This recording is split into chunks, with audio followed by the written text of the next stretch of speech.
Hello? There it is. I found it. It's a mime stream. I'm just going to be doing sign language. My apologies. I am so sorry. Hello, everybody. I have been talking for about a minute now. Hashtag pro streamer right here. You know it.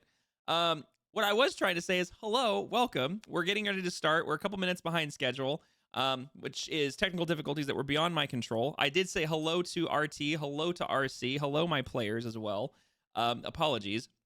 What I was saying after that was, as a reminder to those of you who are in the D&D sphere, I am an influencer for WorldSmith.io. They are the program that I use for a lot of my homebrew content. They like kind of get me over the hurdle of the D&D knowledge and build outs. Like I'll come up with a creative concept, and it kind of helps me turn that concept into a D&D concept that can then be applicable for my players, whether that's a monster, whether that's a map, whether that's an encounter, a quest, a puzzle, a whole bunch of cool tools, and they're even building more. I was talking to one of the guys today one of the guys that helps run it, and I had been telling them I was going to be doing some walkthroughs for them, some recorded like video walkthroughs for their YouTube channel, and he's glad that I didn't because I forgot and I got busy with other stuff. And he's like, I'm glad you didn't because we've changed so much since we last spoke that we'd have me do these every 2 months. So he's like, don't even worry about it. I'm like, okay, cool. So I'm off the hook. But he did share a teaser with me. I can't say what it is, but a really cool teaser of some stuff coming up. So there is a link I think I have a button down below. If I do not, there is a link right there. You can go check it out. Go to that link and you can check it out. They do have a 7-day free trial that you're welcome to check out if you are like Tyrup as a fellow DM or anyone else who's in the D&D sphere. So you don't have to commit to a long-term thing if you don't want. But if you do, it's $5. It's $5 a month. It's not bad. And if you use that link, I get a little kickback. But super, super cool creative tool. Players can use it. There's literally a player creation tool that's coming soon that's in testing phase right now. I've been helping test it. So it's really, really cool. And if people want to come up with a cool like magic item for their characters, things like that, highly recommend. Very, very cool. So anyways, I'm going to go ahead and dive in with my players now. We'll go ahead and grab everybody. Oh my What Hello. are you talking God. about? It's a rainbow one. They killed a god with one hit. Hello. Hello. Yes, I'm sorry I was Hi. muted. Thank you for pointing out that I was muted. Appreciate that. I didn't realize You're it. welcome. Only. I forgot that I have my chat mic for OBS and Discord tied to the same channel on my GoXLR. So when I muted my chat channel on my GoXLR, it muted the mic going to OBS. And I'm like, there's nothing wrong. And I was like, oh, wait. And I fixed it. Hold on. Wait a minute. Hold up. Something Wait a ain't minute. right. Something ain't right. Yeah, exactly. Cool. All right. I know we're only a couple minutes behind schedule. I think we're doing pretty good. I know we got here at a half past 6. But I think overall we're starting pretty good, pretty decent time. Does anybody have any questions about previous sessions before we dive in? Because I know it's been a while since we played. Is there anything I can answer before we get too far down the rabbit hole? I'm cold. I can't fix that. Sorry. I know you're in Canada right now, right? Yeah. Well, you know what? It's January in Canada. You know what you signed up Yeah. for. I have to have the window open to vent out my neighbor's shitty cooking. I'm gonna put a hoodie on. That's fair. All good, Monhold? Okay, good deal. Where are the snacks? I do not have snacks because I'm just finishing dinner. But snacks. Cool. All right. Well, we will go ahead and resume where we left off, and I'll do a quick recap, and we'll get back into it. I know it's been a couple of weeks since we played. I think it's actually been almost exactly 2 weeks because we played on the 16th. So we're doing pretty good. Okay. Boop. I know, right, RT? All righty then. Let me know, guys, also in Discord if audio is too loud, too quiet, or anything like that. I can adjust it a little bit. So It should be fine. good deal. Yeah, it's fine. We can always tweak it on our end as well. Oh, that's right. That's right. Also, I completely forgot to go back and take retroactive notes. So my notes are not super detailed. So I apologize. But fact of the matter is, in the last Killed a bunch session, of people. Tolina wasn't happy. There we go. That's Summarize that. Yeah. honestly, that is the best way to sum up last session. You guys were able to defeat the rest of the Low Hood gang that was off in that chamber. You did happen to capture one and basically threaten him to give up based on your actions thus far, as well as the fact that Othwin was able to cast Toll the Dead on the guy who was already almost dead, and his head basically exploded internally next to this guy, so he's like, I'm not messing with y'all. And yeah, so he surrendered. Your party was able to question him a little bit on what was going on. He was He was forthcoming, but he didn't have any information that really helped you all out, beyond the aspect of the group was sent down here and some sort of rich entity has hired the gang to kind of be muscle for them, which you have basically already figured out at this point, and you don't have a lot more information beyond that. And rather than let him go, leave him tied up, or knock him out, Dax decided she was going to attempt to off him and slice his throat. And unfortunately, due to the brief moment of hesitation, aka a slightly low roll, she slit his throat, and it took him longer to die than one might suspect. And actually, her alignment, Daxor's alignment, actually shifted slightly because of that, and it affected Daxor. Grigor steeled himself, and it didn't really affect him.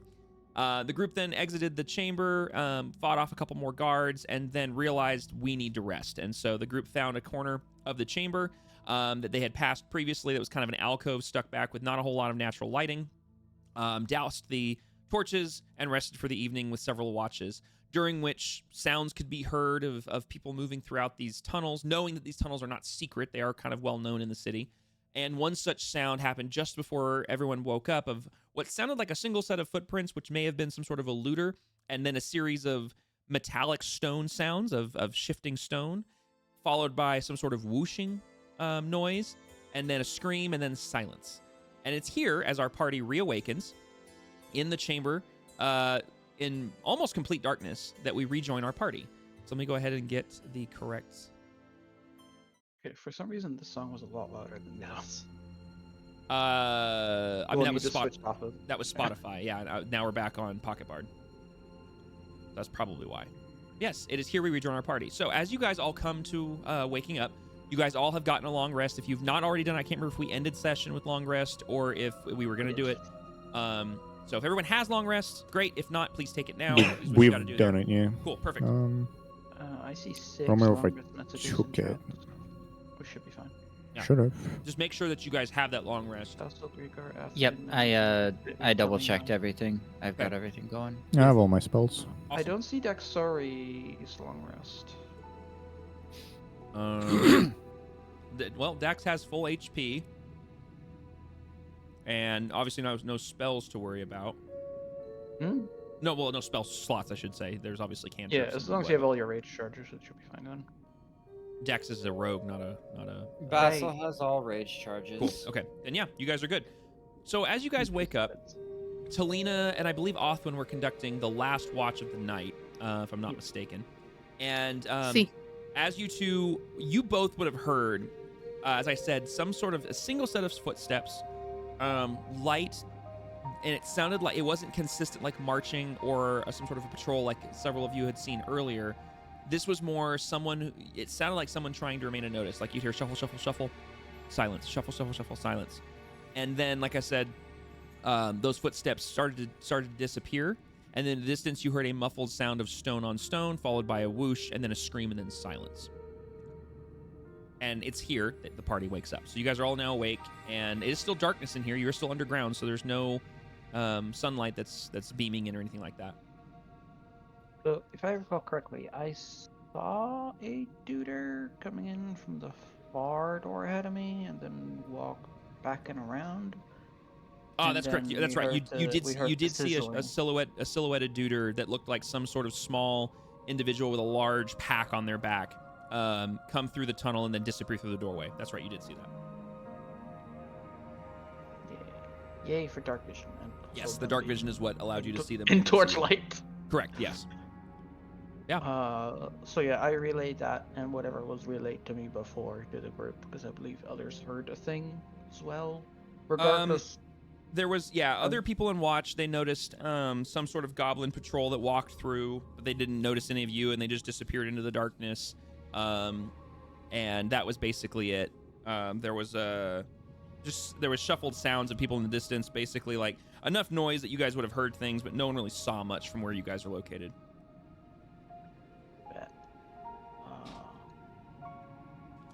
I'm just gonna check on something.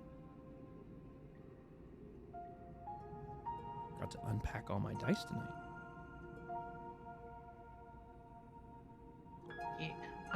Are we doing like any kind of breakfast or anything? Like, are we spending like a couple of minutes just as a group, just packing up and shit?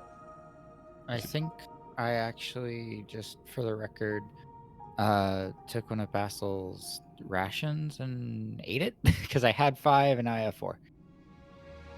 Shit, you have rations? We tracking food? I'll be honest, I'm not gonna like be granular with tracking food, but if you have like generic rations on you, that's fine. Alright. If we are doing the whole breakfast thing, I want to use the good old inspiring leader. Okay. I gotta make sure I have everyone targeted. What about second breakfast? Oh wait, hold on, Shift T. 11Z's. Yeah. Do I have every one of my parties? Yes, you have everybody targeted. 3, 4, Yep. 5, 6, yeah. You're good. Should have What are you 5 doing to targeted. everybody? Oh no, you Oh, said you 6. can include yourself. Well, you, oh, that's right. You have Sorry, Spitwick Spitwick. targeted, so yeah. Yeah. So if you have yourself targeted, you have all 6 of you. If you have your Spitwick targeted, you can't target yourself. Wait, what is she Yeah, doing? She's I'm using doing inspiring leader. leader. So, Okay. Talena spent the last watches writing a cheeky little song, and she's going to not fully perform it, but she's going to go through the lyrics, and it's basically a retelling of our first combat, the one with the snack. Ooh. With the big water snake. Hit the big water snack, yes. So you said snack as in food. I was like, huh? Why was it Well- a damage roll? It's a healing roll. Oh. It's Oh, overheal. you should have 7. Yeah, you should have 7 temporary hit points. Oh, I need to apply it. Hold on. I have to apply it. Hang on a second. Yeah. I have to do that. I don't know why I have to do that, but I have to do that. So that we can't cheese it, I guess. I guess, yeah. And you targeted yourself have- too, right? I Yes, think I can everyone apply them to except myself Spitwick. now. Okay, there you go. You all have 7 temporary hit points. Okay. So now if you check your character sheet, Oh, you should wait a see your minute. HP in the green bar to the left, and then on the right you'll see black with a blue number, and it should say. Wait, you can fill that blue number by yourself as well, if you Yeah, want. Oh, cool. Okay, there you go. This just allows me to select you and then hit apply from the spell. So Neat. very Yeah. neat. So for the party, sorry Twitch chat, if you download the link that I sent in our little thingy, that's both the song and the lyrics. If you want, at some point, if you ever want, I can set it up to play on stream. I won't if you don't want me to. Oh, I'm perfectly fine. I'm just not sure about the legality if the AI generated. I mean, AI generated is still.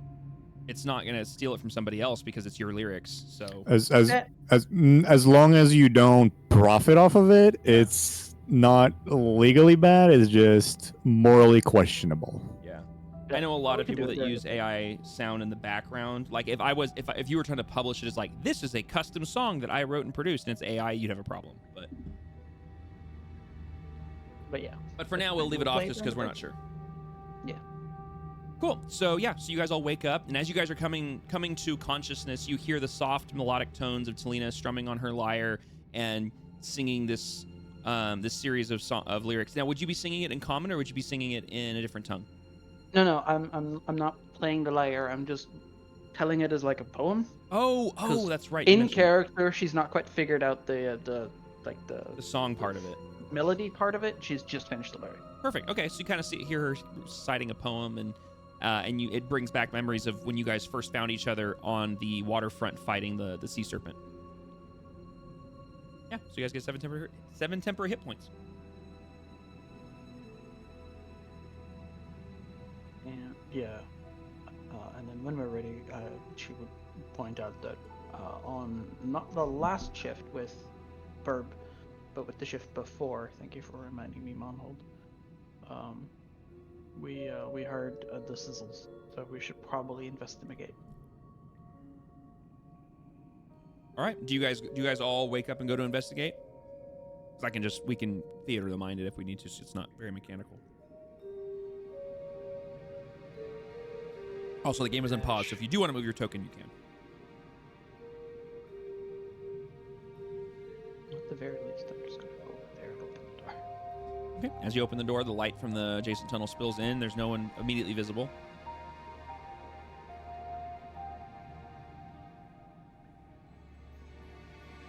You'll need to grab Spitwick.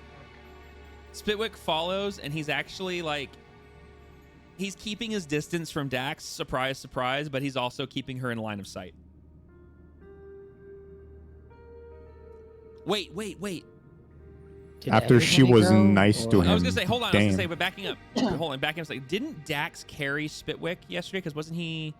Yeah, when he was unconscious. He was hurted. That's Yeah, right. so she gave him uppies, and That's right. while he was hurted, and then he fell asleep while she was carrying him. Okay, so we're gonna back up a little bit here. So as Spitwick comes to consciousness, vaguely recalling the events of the night before, he looks up at Dax and kind of squints, and he looks down and realizes where he's at, and you see the look of recognition on his face as he starts to kind of put two and two together.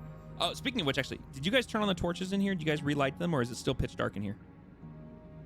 I Because there's two torches I here wouldn't. and here. Did they get relit, or do they stay off? didn't turn anything on. Okay. Merrick wouldn't have noticed that they're off, even though he's the one who put was them gonna say, on 'cause because I he know can that- see. Yeah, Merrick, Dax, Talina, and Othwin all have dark vision. Spitwick does as well because he's a rock gnome. Basil and Grigor are the only two who can't see a damn thing.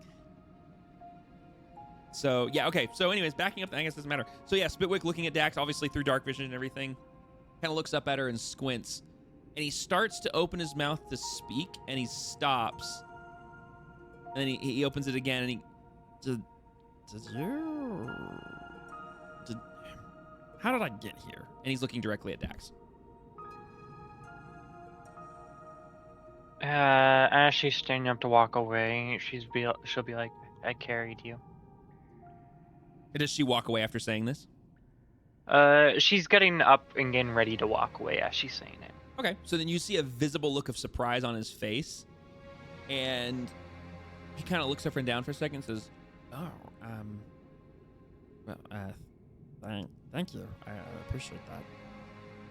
And he kind of he's kind of rubbing the back of his neck with one of his hands, and he's kind of looking around. And you can tell he doesn't know how to react to this. He's kind of confused on everything. As she's walking away, she'll say, "Don't get used to it." As she says this and walks, anyone who would notice would see him kind of roll his eyes, and then under his breath he goes, "Oh, okay, well that makes more sense."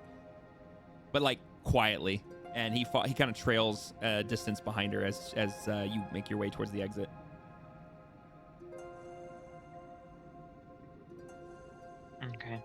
Okay.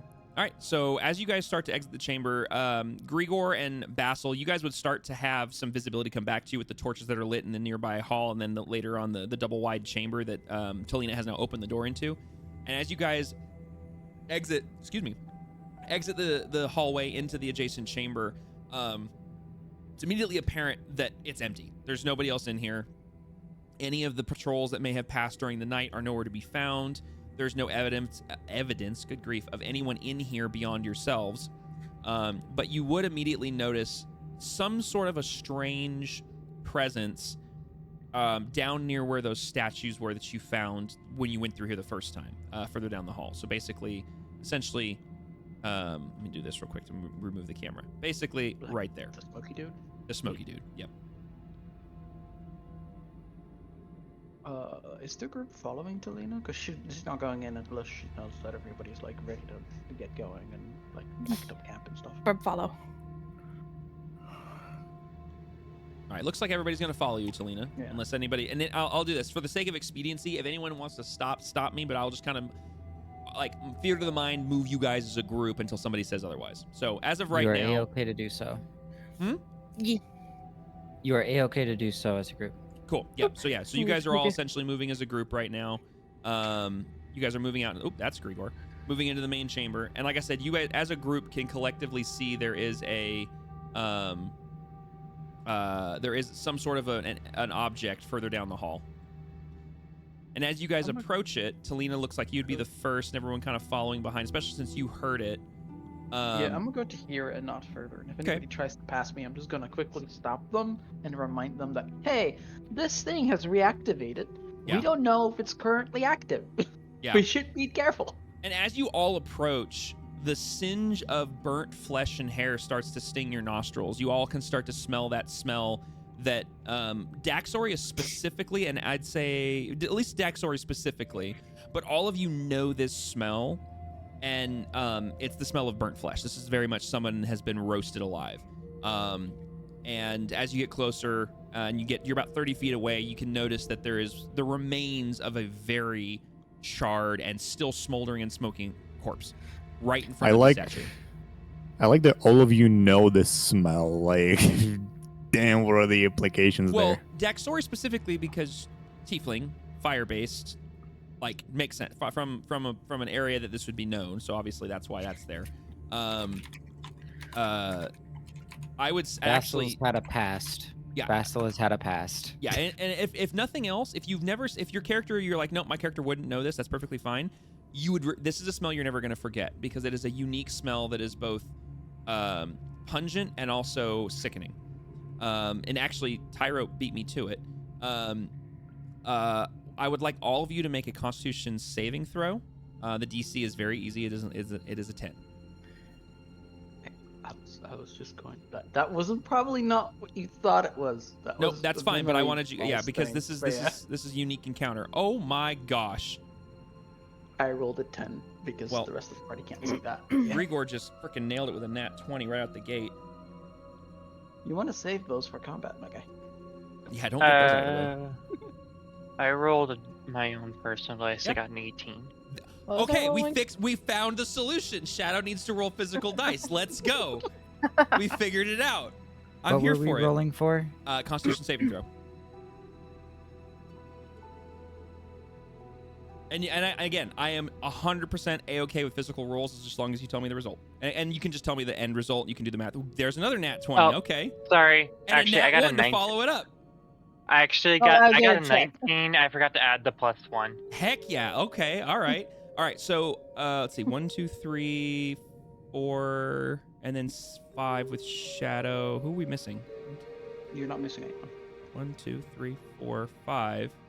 Oh, and then Shadow makes 6. Duh. Sorry, it's been a long day. Okay. So Shadow, Basil, Grigor, and actually Selena by the skin of your teeth. You guys are fine. You guys, it stings your nostrils a bit, makes you a little uncomfortable, but you're like, you know what? This is life. This happens, and it's rough, but we'll be okay. Othwin Reminds me and of home, unfortunately. yeah, Othwin and Alexander, specifically Othwin, this really affects you. The sight of another human being, one you didn't know, but the sight of a human being roasted alive and still smoldering and smoking with the scent in the air, genuinely makes you uncomfortable, and you can't help but feel like you need to hurl.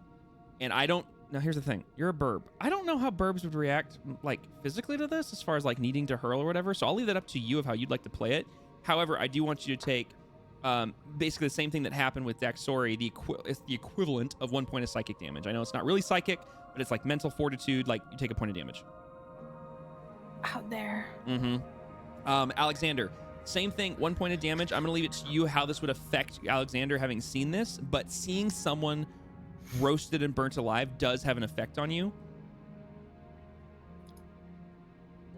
No, it's definitely more of just a physical ill that smells like shit because Yeah. Merrick's burnt a lot of people over his life. He doesn't care. Correct, but for some reason, this particular body and the way that it is, the fact that it was roasted, it's very clear this was roasted by the statue. You guys saw these statues go off. This isn't new to you, but just the combination of all of the events, this guy alone in this chamber by himself and everything, it hits both you and Othwin differently than you would have expected, and it has a toll essentially. But yeah, and unfortunately, and I'll give this to you guys without any sort of a roll because it's very apparent because it's still smoldering. His leather pack that would have some sort of whatever he had on him is roasted. I mean, it's just fried. Was there popcorn in it? No, there's no popcorn coming out of the satchel. So, dear DM, as a player, I know that magic items cannot be destroyed by mundane means. Okay. Would Talina know this? Because if she does, she's gonna go through that pack regardless. Let's see. She is a spellcaster. You know what? Roll me. Okay, you're gonna have to help me. I always mix this up. Intelligence versus wisdom. Arcana is based on intelligence. Okay, there we go. Roll me an intelligence check, and I'll say it's not a difficult DC. Let's just see if she can. Use If she knows Arcana that. for the +1? Huh? Can Yeah, I use Arcana yes. for the You know +1? what? Yes, you can. You absolutely can use an Arcana with the +1.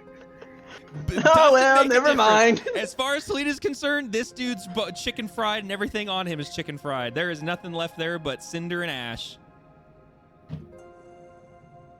At least, like you said, you're getting the bad rolls out in non-combat.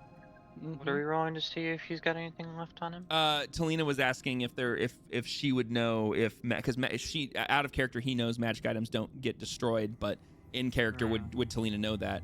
I would say based on the fact that Daxori is not a spellcaster, I don't think that she would even have that thought. She would just go, he's roasted, everything on him's roasted. It's a done deal. I feel like she would have, but having the experience of what burnt flesh smells like and having seen people roasted alive, I feel like she would know, or at least have some sort of idea of what burns and what doesn't. You know what? That's actually a very fair point. So I'm gonna have you. So you can roll me.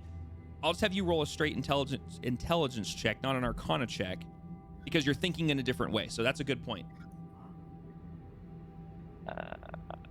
What am I rolling? An intelligence check. Oh my gosh, I cannot type today, guys. That's just a D20, right? Yeah, it's a D20, and then for you, you're rolling. Let's see, intelligence check for you. Yeah, because you have a straight +0, so it's a straight D20.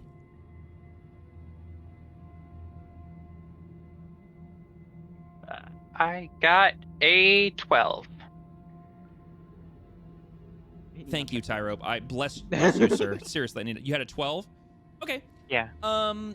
Dax would know that there's you know what? Yeah, Dax would be able to tell that there's a very good chance that a lot of what was on him is just gone. Because I mean, his body is basically. You remember the scene in Star Wars where Aunt Brew and Uncle Owen are just roasted out in front of their little hovel? That's what this dude looks like. But he does have what looks to be the remains of some sort of pack on his back that's been roasted. Still smoke coming off of it. Looks like it's been pretty charred. But Dax is like, I've seen people burnt. Some stuff makes it through. And you know what does make it through? Coin. Coin doesn't melt that quickly.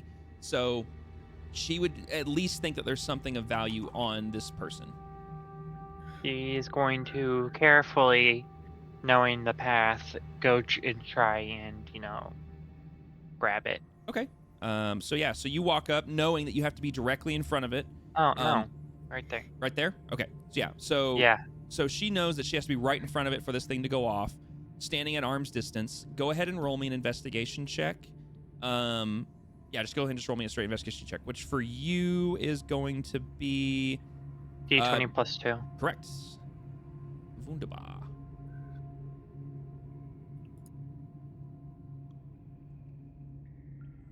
If I could actually keep my dice on my desk, that would be great. I don't know where it went. Give me a second. That does help. That does indeed help. That is a... I got an 11. You got an 11. Okay. I'd say with an 11, you are able to find a handful of copper and silver coin, amounting to a total of 12 silver, I'd say, is how much you find on this guy. He's not exactly rich. It's clear he's down here for a reason. That didn't melt. So obviously you found some coin. Not a lot. You were also able to notice that his pack there's a bulge in his pack. You can tell there's a few items in there that probably didn't melt. And as you reach into the pack, you notice there's two items that were not melted. One is, strangely, and this baffles you, is a piece of parchment rolled up with a piece of leather strap, essentially binding it in the center, so it looks like a scroll. And the other is a glass vial with a reddish clear liquid in it. Reddish frothy liquid in it. She's going to carefully take these items and step back before examining them. Okay, so you guys all watch as Daxori approaches the body, shuffles around it for a minute, and you see her take a handful of some sort of coinage off of it, and then reaches into the pack and finds two items that come out visually unscathed from the fire. For the spellcasters in the group, without any sort of roll, you guys recognize a spell scroll has been removed from the pack. You can clearly tell because of the fact it wasn't burnt, and it's clearly parchment, so especially Merrick, since you just got a bunch of these in the other room, you see a spell scroll come out of the backpack. The rest of you guys watch as she pulls out this red vial. Dax, you have just discovered a potion of greater healing. Let me go ahead and add that to you real quick. And what? Those are nice. Yeah. I mean, that's a roll. You know what's funny is I did that off a roll table just because I was curious, and I was like, damn, that's really good. Give me a second here. Just a basic heal potion on me, because never leave home without one. Okay, so let me get you this potion of greater healing. Oops. Go to your inventory. Boop. Okay, so you got that, and then you found a spell scroll. And this is a first level spell scroll. There we go. Okay. And then I think I can actually put a note in here on it. They're throwing things.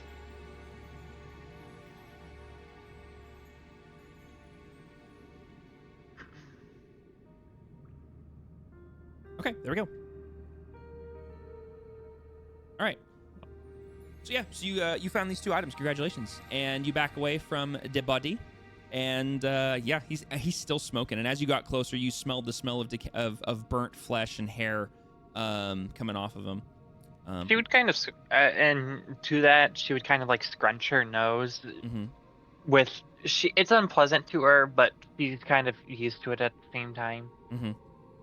So. Yeah, this is definitely not a scent that you're unfamiliar with. Tyrup, I saw your message. I'm pretty sure it was. Hey, real quick, everybody, just take a quick peek at your guys' coinage on your person. You guys I have 16. I have 16 platinum, so I'm pretty sure that was divvied out. It should have been, yes. So that I'll go ahead and Yeah, this out. the big one was divvied out between Okay. everybody. Thank you. Oh, I forgot to write it down. Fuck, what was it? Well, no, you should have I had it did in not- your inventory. No, There would have been it writing. never got added. That was the problem. We had to do it manually because it broke. So you like divided it and we had to write it manually. I just forgot to do it. Shoot. Okay. I just literally just deleted it. Time for you to check the VOD. Well, I know you put the screenshot. I mean, it's not like I'm gonna spend the money anytime soon anyway. No. to be And I know that somebody put a screenshot. I think it was Tyro put a screenshot in Discord. I'm just gonna scroll up and see if I can find it. Might have wrote it down. Yeah, you did. You put a screen. I just gotta go up and find it. Did you DM it to me? Has image and campaign. Yeah. See if you can find it for me real quick, because you had a screenshot. and I that's- posted a lot of gifts there. So give me a moment. No, you're good. You're good. We'll figure it out. It's not that big of a deal right this exact moment. Yeah. So it looks like Talina, if I'm not mistaken, Tyro, we're looking that up. Does Talina go up and say these words in Elven? From where she's standing right now. Yes. In Elvish? Okay. Yeah. So as Daxor, as you retreat from the body and rejoin the group, looking over your newfound trinkets, you all hear Talina kind of hushed tones say in a tongue you're not familiar with, a series of words and kind of with a solemn expression, and you are at least able to deduce that she is saying some sort of final words for this deceased individual. But I don't think do any of you speak Elvish? I don't think any of you do. If they do, No. they can read it. All I see in that chat window is scribble line scratch marks. Gibberish. Oh, I love Yes. that Stream Chat can see it. Stream chat can see the translation. Yes. So no cheating. Stream chat knows all. Stream chat knows everything, can see everything, knows No, all. I was supposed to check if I know it. Hmm. Well, if I'm you can literally read it just in No, Right. no, I grabbing don't know it. Yeah, I the don't thing have is, it if in my you, language. what I like about this plugin is if you don't know the language, you don't see the translation. You only see the script. You should be able to see it, Red. It's right there on stream. Yeah, I can see it in stream. So Yeah. it's fine. Red's blind. It's nothing It's new. true. It's true. Yeah. Anyways, yeah. So you guys have just found this individual and looted him. What would you guys like to do? Looted him. We can't loot him a second time. Not really, no.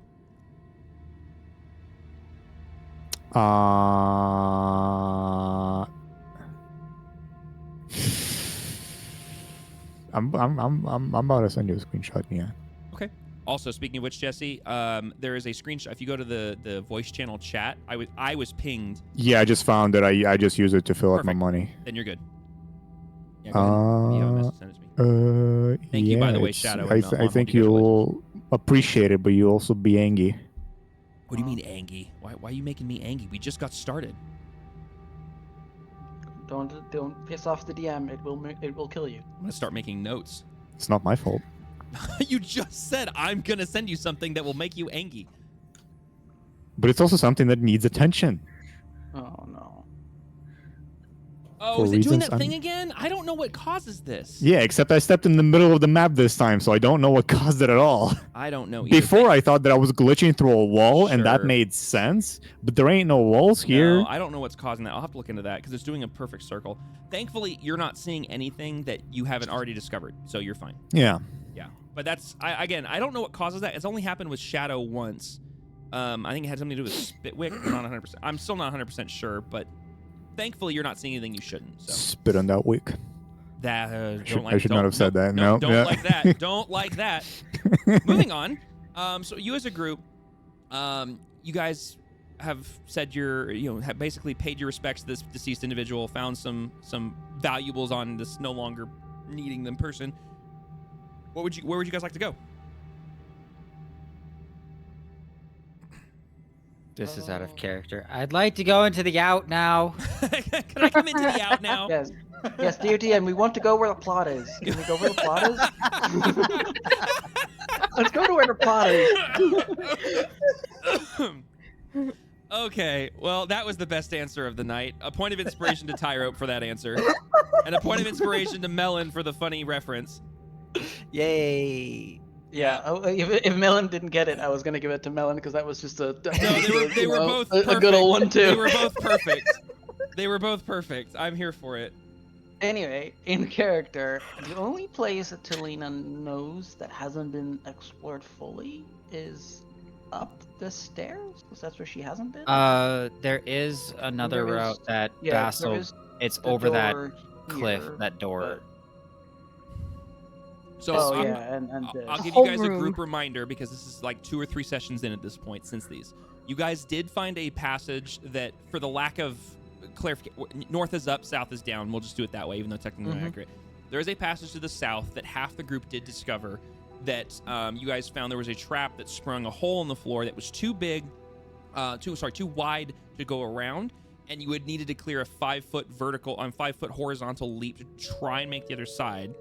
Even if you could do that, you could see some sort of thing in the distance, but nothing that was like, that looks interesting. It was just kind of just kept going into an open room. So the group backed off. The other area that has not been explored thus far is, as Selena said, is the upstairs area where Alexander and Grigor did discover the presence of some Low Hood gang members outside of some sort of large door. But before they could go any further, they backed off to rejoin the group and go find Othwin, and that was the last anybody went upstairs.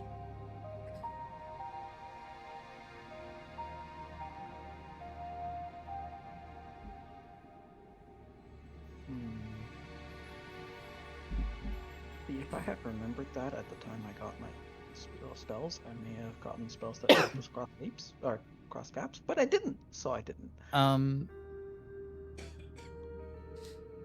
Yeah, where Merrick is going.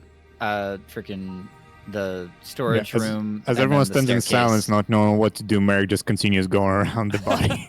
Yeah, Okay. Vassal would have just been following. So does the And group I know essentially the follow freaking Merrick? thing. Oh, ignore that. I forgot to go down with Yeah, that, no. not over. You're good. Technically, this trap has already gone off thanks to the poor bastard underneath your feet. So He you're do good. go down. He's still on the Technically, body yeah, anyway. he's on the trap, so it should be constantly triggered, or it should run out of fuel at this point. That's the thing, is it's done because he's dead. So you guys are good. Just I Yeah. will Go move around you it for guys. them. I'm gonna move you guys around it to avoid that as an issue. Because we love the traps are really, really cool when they want to work. I assume the group as a whole is essentially following Merrick into the cache room that you guys have already found. As they move on, Talina's just gonna be like a couple of steps behind and look over her shoulder, and it's like, and she drags the guy behind the statue so that he doesn't get crispified over and over and over again when some other parcel. Oh, steps on the okay. top. So the dead body you want to drag behind the statue? Yeah, I'm just gonna drag him like over there as well. They gave him like a peaceful resting place. Yeah.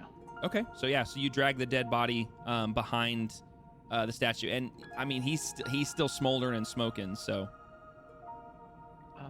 Do I have any resistance to fire? No, that's fine. he's not on fire. He's just he's just very crispy. Oh, crispy, not warm, right? Yeah, no, Okay, warm because he just got roasted, but he's not on fire, so you're fine. Yeah. Okay. Oh, Shadow, you're gonna see weird stuff. I just dragged you through walls. I apologize. I just broke your vision. I'm so sorry. So yeah, so you guys re-enter the cache room, and you guys find just, again, this random collection of boxes and crates and valuables of various kinds and whatnot. But you guys do notice that there is still a staircase in the corner. Grigor and Merrick, you have obviously been up this staircase before.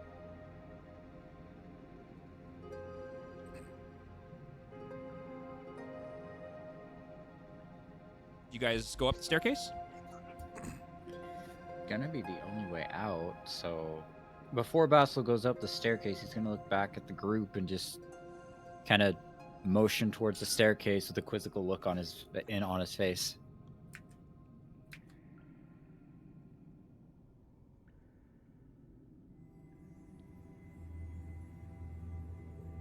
Cricket. I was just Are we thinking going that. Suddenly, up you the guys feel the urge to go up stairs? the staircase. Like- Are we Like, going up yeah, the stairs? you might Girl just got this. unmute while I talk, but yeah, Telena's is gonna like do whatever the group's doing, but she's definitely staying behind. Okay. What the all right. fuck? As in, like, a couple of Teleporter! I Yep. forgot it did that. Yes, it does in fact do that. Yes, that's why you guys do have to technically move your tokens. Don't worry, the big bird leading the back charge. Uh-oh. Sorry, I had to move Merrick. There you go. Might be a good time to pause it. Yep, give me 1 second. I'm going to go ahead and grab Shadow real quick for her. Boop. Boop. There we go. And let me go ahead and move camera. Zoop. There we go. All right, so as you guys come up to the top of the staircase, Othwin, do you really just run out in the middle of the room like that? Yes. You do. Okay. We're jumping right in. Fantastic. So as you guys come to the top of the stairs, and Othwin is just... And just taking Yeah, I off was in gonna front of you. stop her, but she was already in the middle of the goddamn room. Yeah, pretty much. So, Othwin, you run out into the middle of this hallway, and there's 2 torches that you immediately see, and it's illuminating the room for the most part. There's a small shadow in the middle, but for the most part, this room is completely illuminated. At the end of the room, only about, what is it, maybe 50 feet from you? Yeah, 50 feet. Wow, I'm really good. 50 feet from you, you see a conglomeration of 4 low-hood gang members being scolded by 1 low-hood sergeant in front of a large set of double wooden doors that you can kind of make out from your angle, but not fully. And he is yelling at the 4 of these. All you hear is just echoing through the room, so you can't quite make out words. All you hear is a very loud raised voice. And they're all looking at him, and they're all kind of looking at the ground. They look a little ashamed of themselves, like they don't like being that look you get when you're being scolded by somebody. And then there's another one behind him that's kind of standing more at attention, and he's facing kind of more in the direction of there's the thing. He's kind of facing more this way, kind of looking towards them than he is actually looking at you. So as of right now, none of them are looking in your direction, but you suddenly realize you are standing in the middle of a perfectly well-lit room with no cover or anything blocking you, and you are within direct line of sight of most of them. What do you guys do? Othwood panics. Starts with a slow blink. Like, oh shit. It just plops like face first, stomach down, like tries to mold into a rock into the ground. Oh, okay. Like, So you just You don't see me. You don't see me. Okay, so you guys watch as you guys all slowly crest the staircase. Othwin just scurries out forward, and before any of you can stop her, she gets to the middle of the room. Merrick and Grigor, you guys already know what's on the other end of this hallway because you saw 2 of them before, and obviously not wanting to make any noise. Do you guys say anything, or does everyone stay quiet?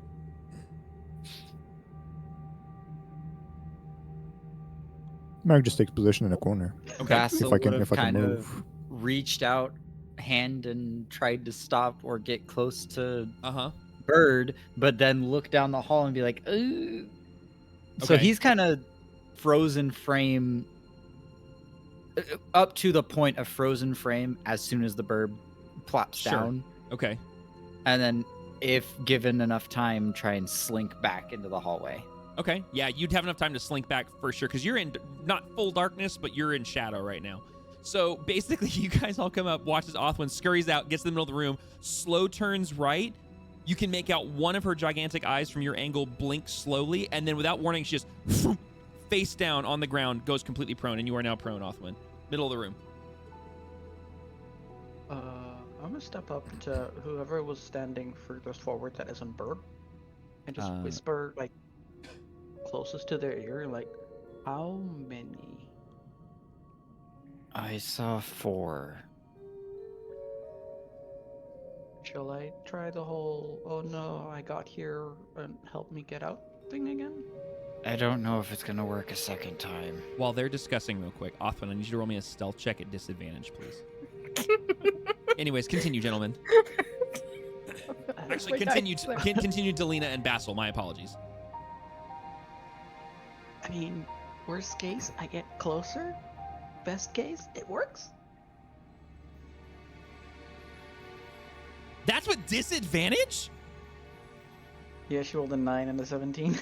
All right. Somehow, even though you're a lump in the middle of the floor, they don't notice you. To be fair, I really tiny are lump.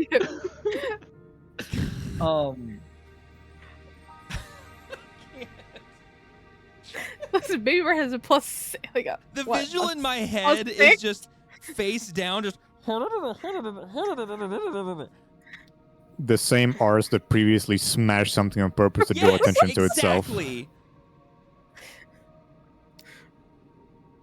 It's called character progression. Yes, and Melon, you are correct. Basil can see from where you're standing in the shadows. You can see 3, but from where you were before, you would have been able to see all 5. 4.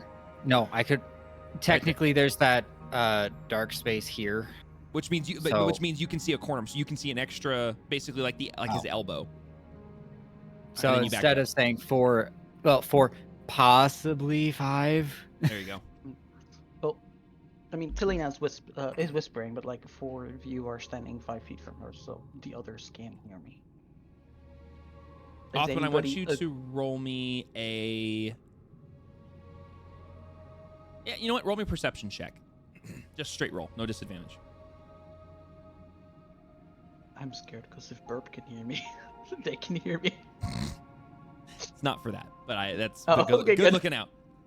Okay, with that roll, suddenly you hear, because the rest of them can't see them because they're all tucked back in that corner. But often you hear the sound of the voices go from a loud shout where you can't distinguish words beyond just like idiot, dumbass, like basically just a bunch of insults. Suddenly they go quiet and you hear what sounds like whispers, but no words, and then the sound of collective feet moving. And all of them vanish down the hall.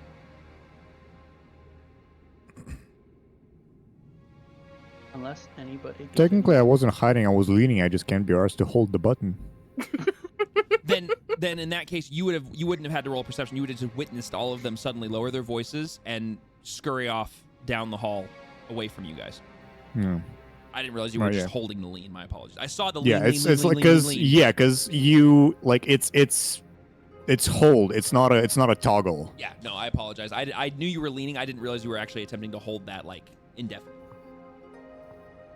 Yeah, I'm just peeking corners, clearing corners. Is anybody People. actively dissuading or stopping Tilina from doing her whole performance thingy of, hey, I'm a lost lady in the...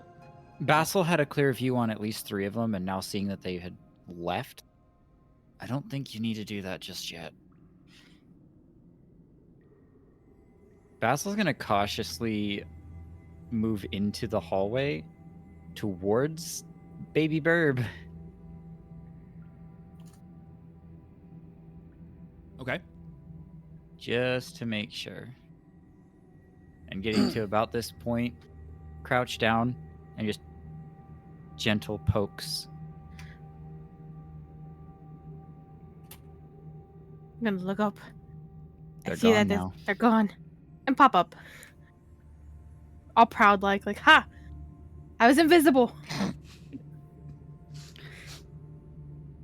Othwin, don't run off like that again. Bassil's just got a smile on his face, looking directly at Othwin. Don't run off like that again. For once, it's not Talina doing the momming. We have mom. We have dad. It's perfect. That implies things that I'd rather not be implied. Yeah, no, let's not go down that route. I Listen, don't like that rabbit listen. hole. Don't read into it. It's fine. Bassil's just gonna slowly and cautiously continue through here. Okay. As you guys are standing in this chamber, what you can immediately notice, I'm going to do this real quick. What you can immediately notice, and I'll say all of you that are not currently trying to hide. If you're trying to hide, this does not include you. You guys notice that this room has the entrance from the staircase where you're standing, and then it's kind of like an L shape. And then there is a chamber that veers off essentially to the south, where a couple of you witnessed the patrol of Low Hoods disappear into. And what you can see is you can see a set of large wooden double doors down here. And then you can also see there's a door next to where Bassil's standing that's a single door. And that's all that's in here. There's nothing else in this particular chamber beyond those sections. Is there a keyhole? There is a keyhole. Can I peek through the keyhole? You can peek through the keyhole. I want you to go ahead and roll me a... I think this would fall under Well... That depends. Are you looking at the keyhole or through the keyhole? I know, that's my thing. If you're looking at the keyhole, investigation. Through is probably perception. Yeah, are you looking through or at? Through. Okay, perception. Is it able to be looked through? That's the question. These are old school medieval doors. You can 100% look through the keyhole, but you do need to roll me a perception check. Okay. Okay, apparently you are just really good at looking through keyholes because that 18 says otherwise. You peek through the keyhole, and what you can see is darkness. There is no ambient light coming from the other room except for a dim glow in the distance because it's obviously a keyhole. There is a dim glow coming from the other from far down away, which is giving just enough illumination that you can tell this is a hallway of some kind. But beyond that, you can't make out details. It is a keyhole and it is dark, but it is very dark.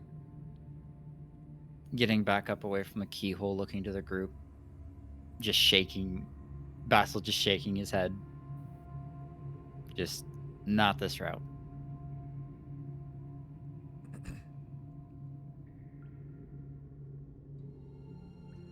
Elena's just keeping the back of the group, so anybody who's standing behind me and technically behind you. Going further down. Getting to the corner. Okay. Just making sure. Is Shadow still here? Yes. 'Cause Yeah. Dexori's not. Yeah, I got it. There you go. Wasn't sure if she was AFK. Shadow is muted. But I don't know if... Shadow is, unless otherwise indicated, Shadow is still here. Okay. There's maybe moments where she has to go quiet. Got it. Yep. Can I peek from here? Mm-hmm, you can. Nope. It's not letting me peek down the hallway, so like I have to... That's fine. You can do that. Peek like That's fine. this. Yeah. So as you peek down the hall, it is a long hallway. And what you're able to clearly see from your position is there are several torches illuminating most of the hallway. At the very end, you can see that group of Low Hoods that you spotted before, and they're all conversing at the end of the hall. On the very, very end of the hall, at about just above head level, there is a large carving of the head of a lion on the end of the hall. Like I said, above head height, so near the ceiling.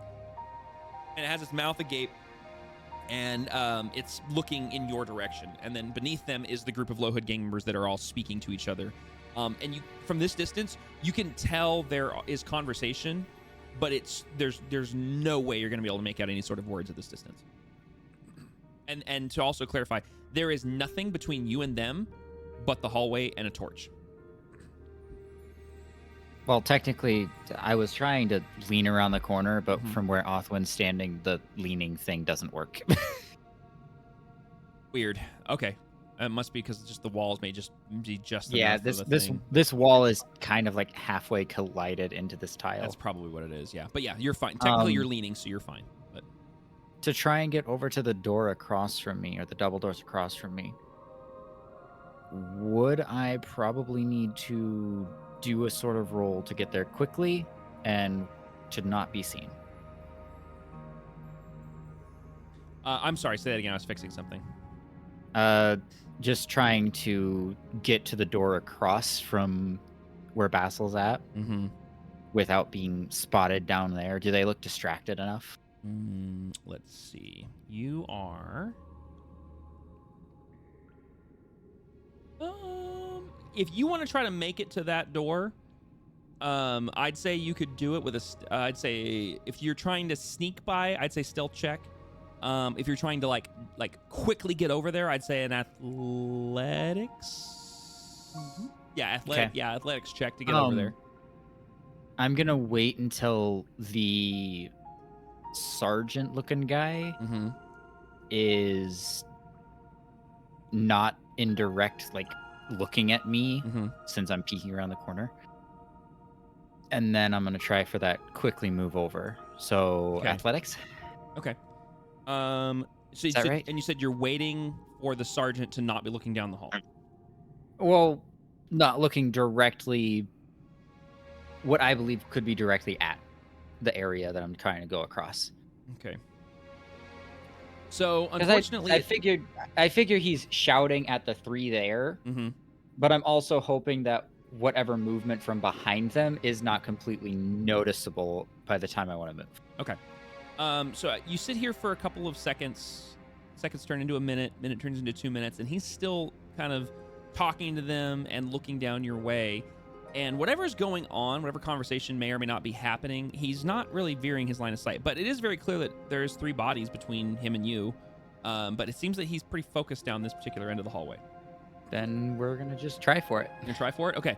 I want you to go ahead and roll me an athletics check. Before you do, let me do something real quick. Holding. You're fine. I have No, cookie in my mouth, but I need to say something. Oh, go for it. Yes. As I see him hesitate, are you looking at the door across the hallway at all?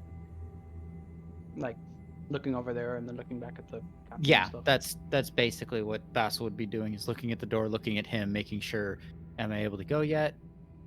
I'm gonna tap your shoulder, and Mhm. you feel a wave of purple energy like go across your shoulders and into your torso. Mhm. As Talina says, "You got this." Inspo. Nice. There you go. You now have bardic inspiration. Okay. I love the I little. don't exactly know how that works, but sure. So bardic You can inspiration. add a d6, Go ahead. add a d6 to literally any d20 roll you have in the next 10 minutes Mhm. in game. Yep. So Good, You can add a okay. d6 to your athletics check here. So what you're gonna do is you're gonna be rolling this against his perception. So go ahead and roll. I'm not gonna tell you what the DC is. I didn't add the thing to it, but Okay. So now I'm go ahead and not roll a gonna do it d6, well. and we'll just manually add it. So you rolled a 2, This is not good. but Yeah, you rolled a well, 6 you can because of add your the- +4. Yeah, you can add the d6 after you've rolled a d20, but before Neon says whether it passes or fails. Correct. So there you go. Okay. We're doing great. 8. You're doing great. Okay, so I'm We're gonna doing take great. over here. So you make it about that far, and you're like you're like mid lunge. I got this, and all of a sudden you hear, "All right," from on the other end of the hall, and you watch as all of the guards spin on their heels, and you you've basically strode across, and as you make it to the corner, because you're basically just boom, just making a bolt for it. Mid-air, you look over and you see them all look at you, and then you disappear behind the corner. I do think. You do thing. What do you do? Word I can't say, the prestige or whatever on that lantern to the put it out. Press the digitation is the word you're looking Yeah, I'm not gonna try. Oh, Yeah, yay. I put out the Making lantern. me blind. for. Okay. All right. So as you make it across, you hear, "Hey!" and you make it to the door, and you press your body against the door. The torch goes out, and you guys all see as Alexander flicks his hand, and the torch goes out. You guys are now all in darkness. Before or during whatever happens next, Basil's gonna draw both of his ice daggers. Ice fang Okay. daggers. All right. So You've and drawn just that. be at the ready. Also, does the bardic inspiration last for 10 whole minutes, or is it just you get to do it once? It's a single use within Okay. the next 10 minutes. Okay, so then since you just used it, you need to go ahead and remove that effect, Basil, from your active effects because you just used your D6. So you used your bardic inspiration. Okay. Okay, so you draw your daggers. The light is now out. Is anyone else doing anything in this brief moment here where you guys all just heard a shout echo down the corridor? I have a plan, Arthur. I just need more money. What do you mean? You just picked up a lot of money. She's just got a bunch of money. If anybody can see Basil from where he's at, he's gonna kind of hold out his hand in a wait for it kind of pose. Because he's pretty much sure that they're gonna come running down the hallway. So the And now only that one... it's dark, Lena will Yeah, sorry. we'll relay that because I can. I was going to say, barely to see clarify, myself everyone in on the group can see you except Grigor. Grigor, you can feel and tell that Othwin and Merrick are next to you, and Talina and Dax are behind you. But you basically, once that torch went out, you're in complete darkness. and basically Basil is just readying for whoever comes across that corner first.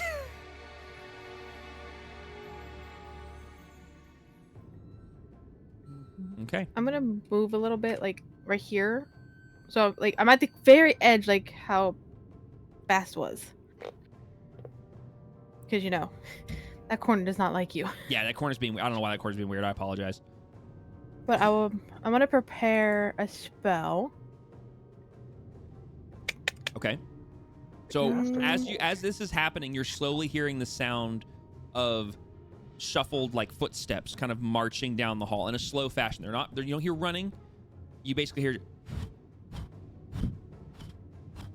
and you can tell that they're getting closer. So let's see. So Basil, you've drawn your weapons. Merrick, you've doused the light. Othman, you say you're prepping a spell. Yeah, I'm trying to figure out how far it is because it's gonna be my spiritual weapon. Like, what's your ranges on spiritual weapon, or how far away they How far I can cast it from myself. are? I'm trying to find it. I can't figure out where Where it is is your now. spiritual weapon? Oh, there it is. It's under second level. 60 Oops, I feet. didn't wanna. Yeah, it's a 60-foot. Yeah, 60-foot range. So I'm gonna cast it. Right there is your max. I want to wait till they get about here, Okay. and I want to cast it on this square when they get. You're Can I draw? casting it right there. Oh, I can draw. That was me. Yeah. Yeah, I want to wait for them to get. Okay. How do I? Did I do that? Did I do a thing? Yeah, you drew a circle. You want it right there? Well, when they get here, Mm-hmm. that's when, and then I'll cast it in that square above them, like here. Okay. All right. Yeah, you can. So yeah. Yeah. I'm gonna do a thing. Go ahead and hit Control Z for me twice. There you Okay. go. So I'm gonna draw a square. So that's That's where it's gonna be cast. that's yeah. where it's gonna cast. Okay. So you have spiritual weapon ready. Is anyone else doing anything? I'm thinking. You're probably. thinking. I'm gonna just assume my bardic inspiration was my preparatory turn. I mean, that was before he lunged. Now that he has lunged, and now that they've been alerted and they're moving, you have another opportunity to kind of prep something here if you need to, because time is progressing, and everybody can hear the sound of a cluster of footsteps getting slowly closer. I'm a prep lyre and shield. You're gonna prep Which your sounds lyre and strange. shield. Yeah. Okay. Which sounds strange because the lyre is a two-handed instrument, but you know. Yeah. Fantasy. Sure. No, I got you. Okay. I'm out here trying to make distinctions in radius and whatnot of like circular spells because it would say like 10 Mm-hmm. or 15. And then I'm like, that's kind of small. And then it says radius, and I'm like, oh, that's actually massive. Yeah, it's pretty I big. can actually read the spells. Yeah, the radius on some spells are pretty wide, especially if you're looking at some of those scrolls you just found. Yeah, the 15-foot radius is like It's big. yay big. Yeah. It's yay big. Yeah, it's pretty big. Okay. It doesn't help that I don't remember what the scrolls are. I can just see their levels. I thought I told you what they were. You told me, and I wrote it down. I just like I don't know if like you know, Do you need me to send them to you again? which is which, I don't remember. Yeah, I'd appreciate that. All right, I'm gonna DM them to you real quick. They are confusion. Okay, these are. Thank you. Yep, that's them, and then some of those need to be explained a little further. So give me a second here. I thought I actually hold on. Didn't I not? I think I added the actual spells to your inventory. Hold on. I don't see him unless I'm blind. Which I Oh could no, I be. just added the levels. Hmm. That's why. Okay. That's okay. What I want to do. Mm-hmm.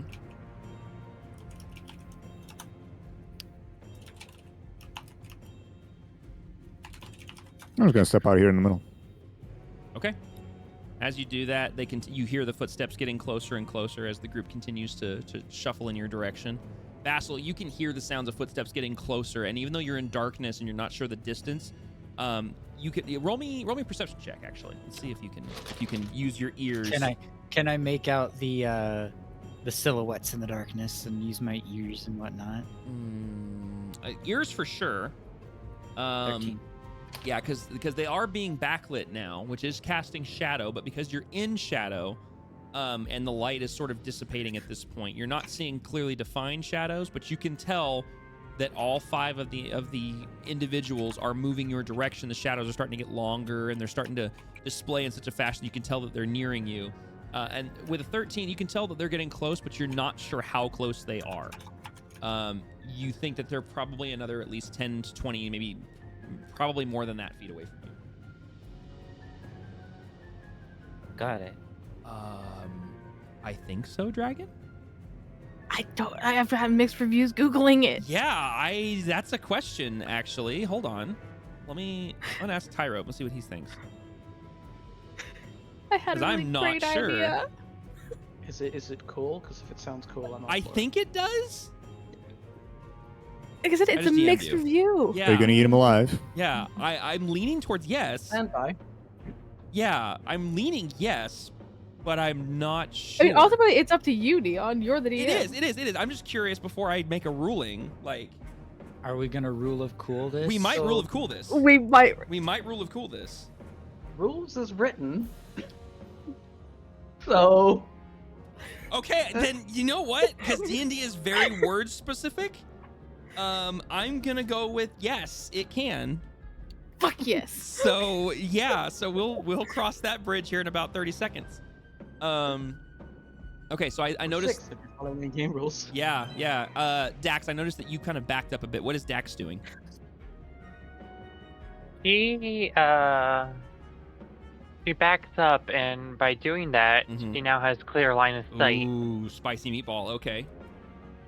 And because of that, she is going to. She's not going to attack them, but as a preparing action, she's going to knock an arrow and have it aimed at them. Beautiful. Okay, so Dax has a knocked arrow. Othman has a prepped spell. Basil has drawn his daggers. Merrick is standing his ground, middle of the hallway, total darkness. Spitwick is doing nothing. He's standing there with a spear, looking around at everybody, not 100% sure what's going on because it's Spitwick. Talina, you have your lyre prep. Is Grigor doing anything? Is Grigor prepping in any way? Is he bracing himself? Is he doing anything? Grigor unsheaths his rapier and maintains his position. Okay, all right, so he takes up a stance. All right, as this point, the group starts to move further down the hallway, and Othwin, you watch as they near your threshold. And just as they step into your threshold, we're going to take a break real quick because I got to go to the bathroom. Good timing. Yeah, right? Yeah, I was like, I've got to... Cliffhanger I'm like, I gotta commercial pee. break. Yep. What the I heck? know. All right, I got to run to the bathroom real quick. We'll be right Bio back, guys. break, everybody. Yep. Bio breaks. Go grab something to eat, grab a drink, run to the restroom. We'll be right back.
All right. I have returned. I don't know how many of the players are back yet. Thank you. So far. Let's see. Nope, Monhold just came back. Okay. Yeah, I was like, I'm sitting here and I'm like, I really got to pee, but I'm like, I'm not going to do it right away. And I was like, this is perfect. We're going to do it right here. I'm so excited for this rule of cool. I'm curious to see what you're about to do here, to be honest with you. Oh, you're gonna love it. Tyro, wow.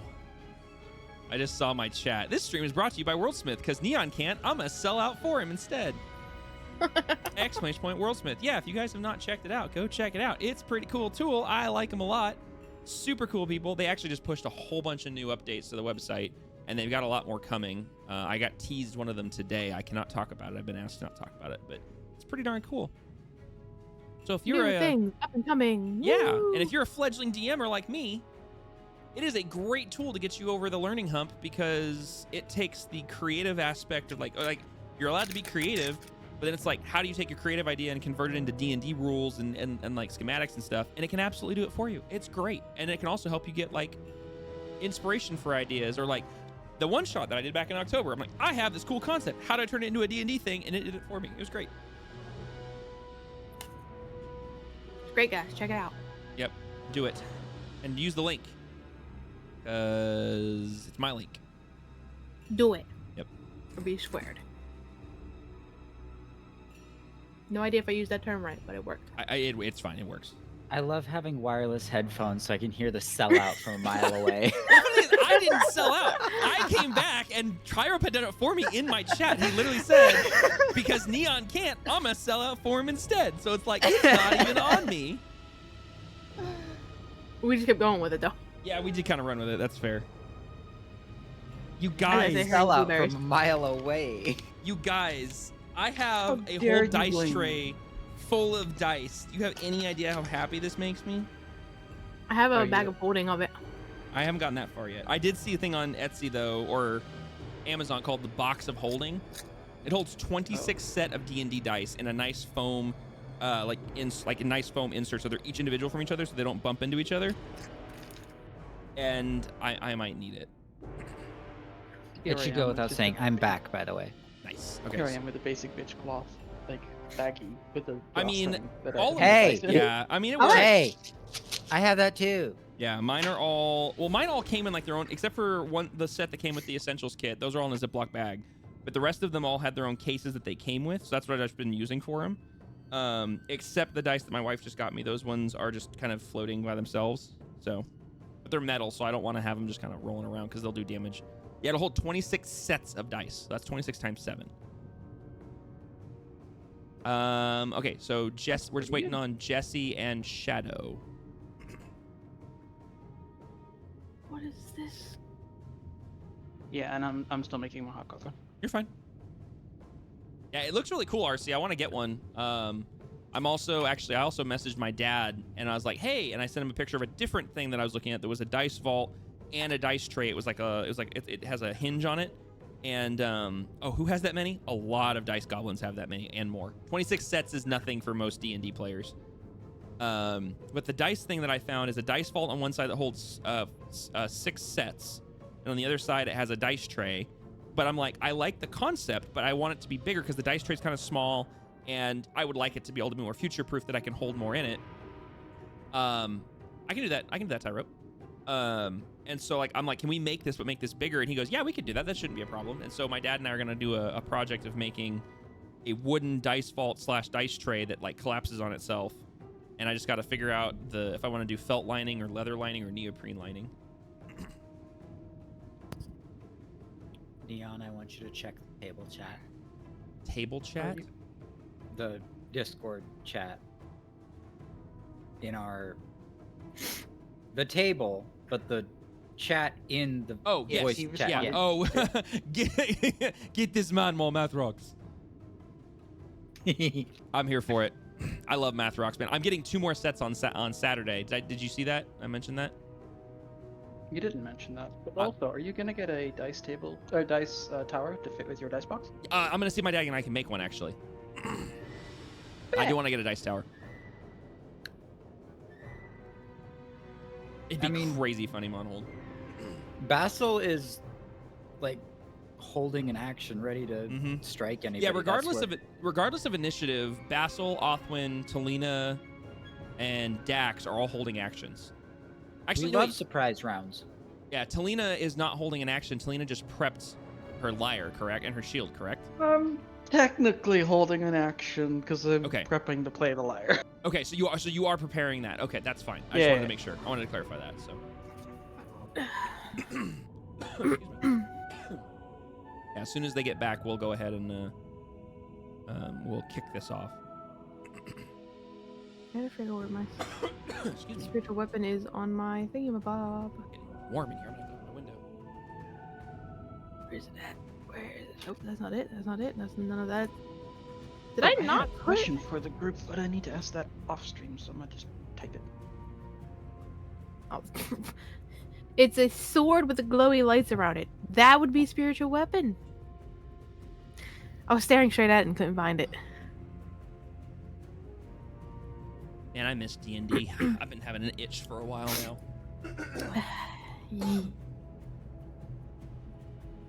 Actually, let me see if I can find real quick. If I can find the stuff I was looking at. Oh, there's Jesse. Oh, there's Jesse. Is Shadow back? Wiggity wiggity. Yes. Fantastic. All right. Let's get her done then. We're going to swap back over. Does my hello. All right, I'm going to zoom in here. My audio setup is not on. That's weird. Just realized. Okay, so I'm going to pause this real quick. Okay, so they've just hit the threshold for Othwin. Othwin, you have a prepped spell. Talina, you have prepared an action. Basil's prepared an action. Dax has a prepped action. Merrick, you stepped in the line. Did you prepare any spells or actions when you stepped out there, or did you just kind of take up a stance? I was hoping that they would notice me against the backlight of the torch behind me, but no, I didn't do anything else besides that. Oh, is that what you're trying to do? Well, I stepped out and just kind of see what happened, and Okay. nothing happened off of I that. didn't So realize yeah, I'm you were just doing standing. that. Okay, so then we're gonna back up just a beat here, right before they hit Othwin's threshold, because I didn't realize that's what you were trying to do. And so you're not trying to hide yourself. So what we're gonna do? All right, we're gonna do this then. All right. Well, they don't actually have. What is your? Hang on. Let me. What is my what, dear? Hang on.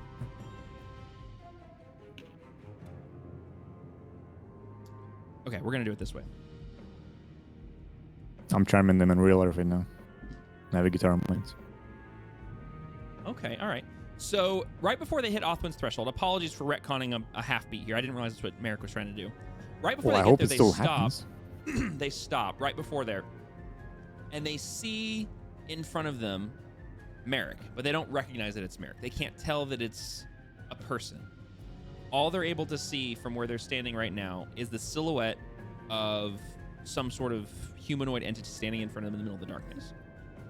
And they all have their weapons drawn. They're kind of stopped staring at you, and they're kind of shuffling to each other.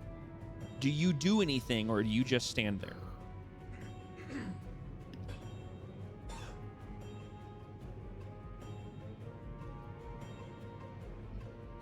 Okay, the range on this is 10 feet. That would put you there. Yeah, not at all.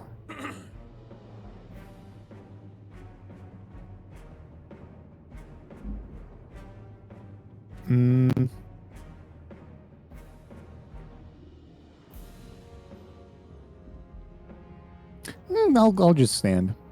You just stand there? Okay. Yeah. Are you trying? What is Merrick's intention with standing here? What is in his head he trying to accomplish?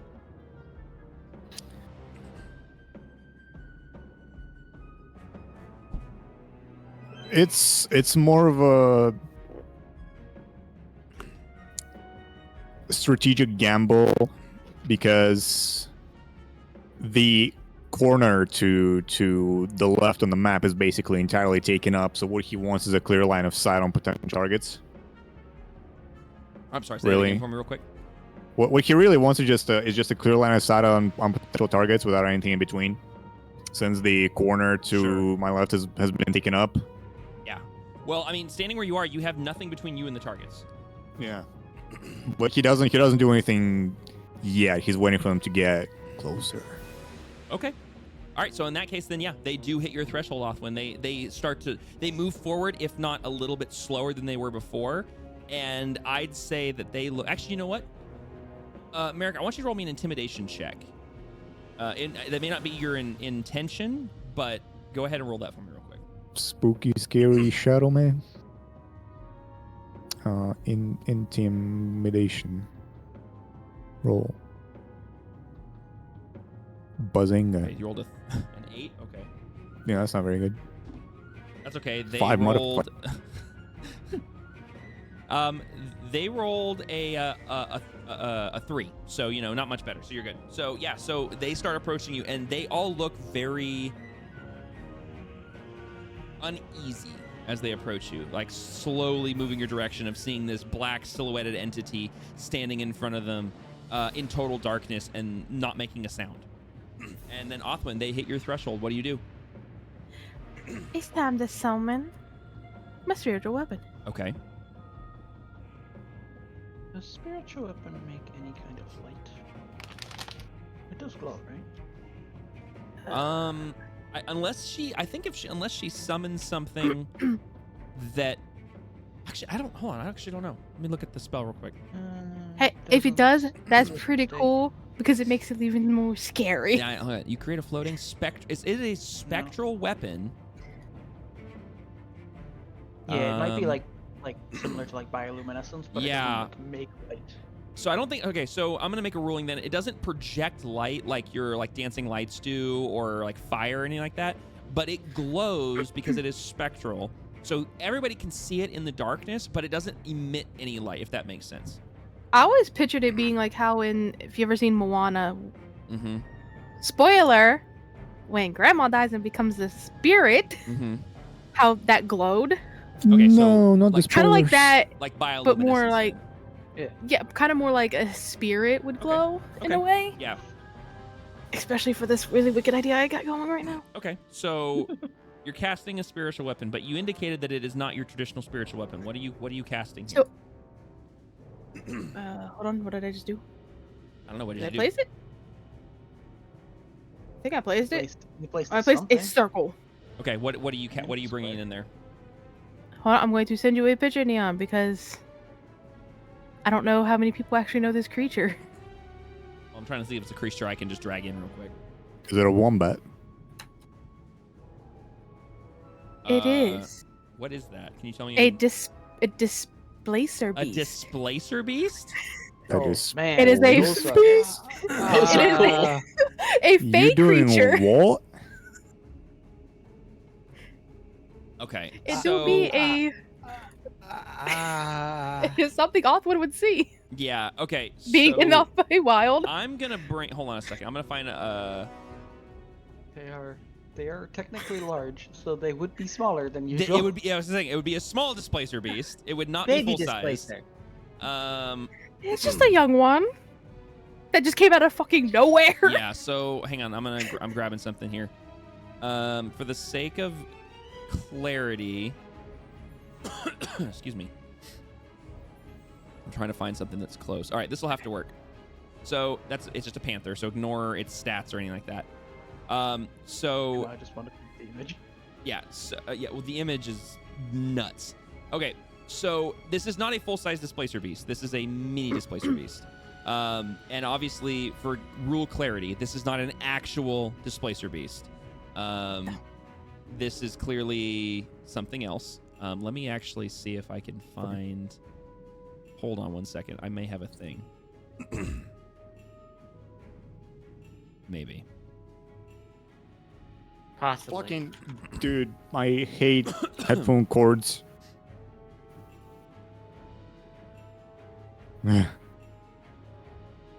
Just want to lean back in my chair. Oh my goodness, I need this creature in my life. Apparently they have something called a blink dog. Out of curiosity, what resource is the displacer beast located in? I just had it. Where did it go? It's in the monster. Wait, I should have that. Why don't I have Monster that? manual. Okay, hold on a second. If you give me a second, I'll give you a page number, but I don't think that helps. No, actually, that would help. Oh, give me a second.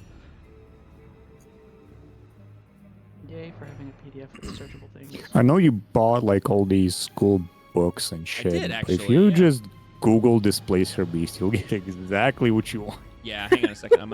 I was trying to find it. I was trying to find it in one of my 81. tools, but Page 81, my dear friend.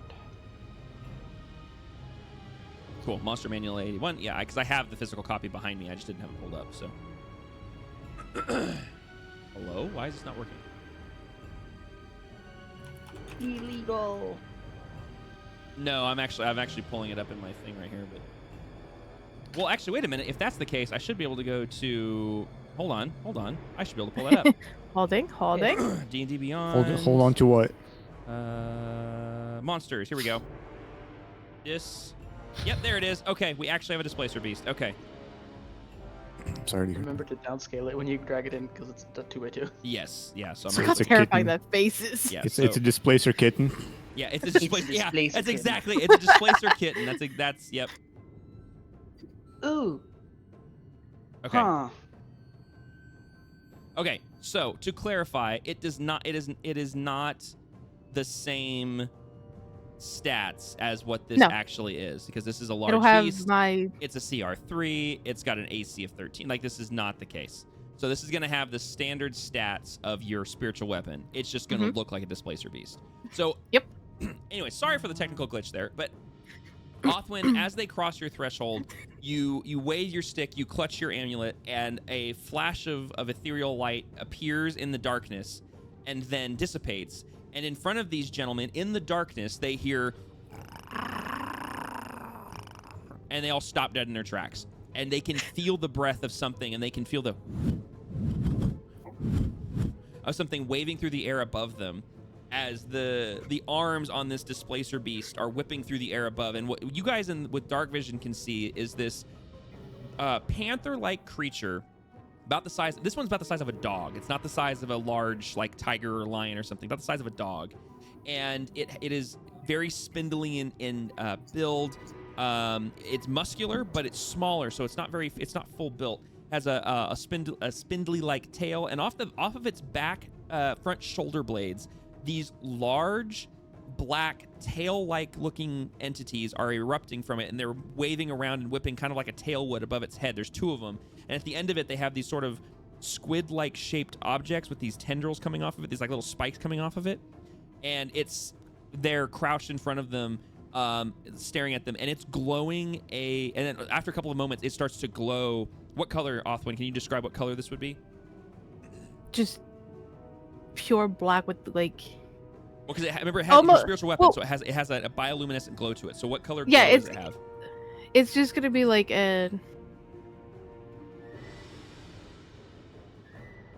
like a light, almost like greenish, like a nature color. A nature color? Okay.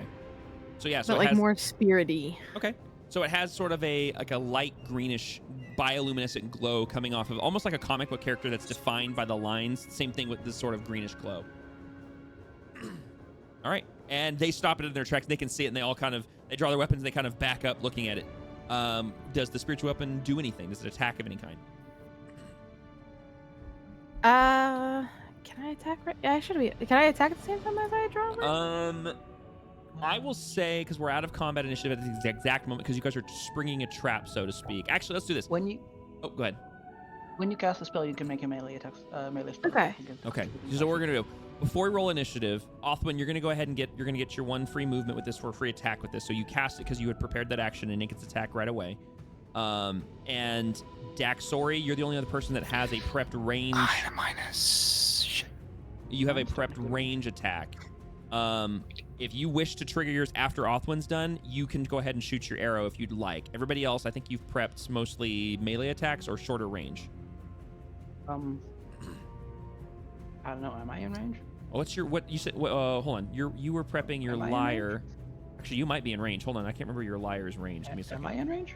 I'm holding range. Yeah, I gotta look at your thing again. Hold on. I can't see the enemies. Am I in range? Can you guys see my draw? All right. Hello? To clarify, this would put you in range. A bit. Yeah. This is my range. 30 feet. Okay, then you're in range. Okay, so in that case, Unfortunately for everybody else, they are also in range. Yes, they are. Yes, they are. We'll get to that in a second. So, Othwin, first up, you get to go. Second to that, I would say would be either Talina or Dax. I'll leave it to you two to decide on who's going to get this. Because I can't see the Displacer Beast. Okay, so then Dax, you're going to get a shot off if you wish, and then after whether Dax you shoot or not, then it'll go to Talina. Question. Yes. Do I have control over the token? No, you do not. Are you just basically trying to attack them? Yeah. Okay. I'm gonna attack the middle one, literally right in front of the beast. Okay, so your spiritual weapon, I gotta remember how this works. You crit a floating. Okay, on a hit, the target takes 1d8 plus your spellcasting ability of force damage. So you just need to go ahead and roll an attack for your spiritual weapon. Which uses your spell attack modifier, which should be Yes. at the top of Yeah, so go ahead and make sure he's targeted. Roll your spell attack, like he just said. And if you hit him... There you go. Yeah, so go ahead and roll attack.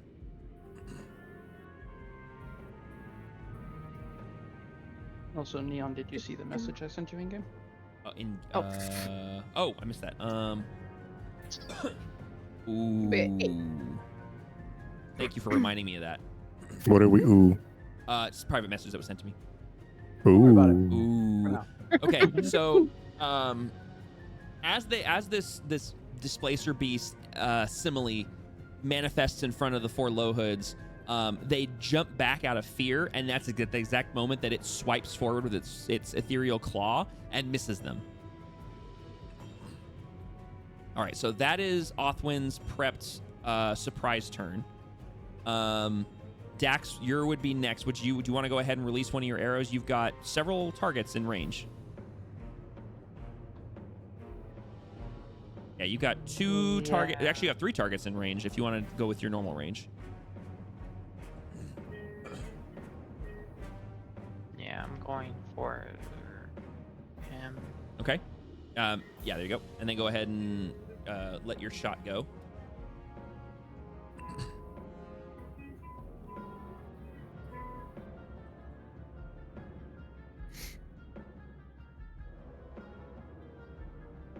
Oh, just missed it. Okay, so you let an arrow go, and due to how dark it is in your dark vision, you misjudge the distance just a teeny bit, and it lands right at the foot of the guy, and he kind of backpedals, very, very close to hitting him.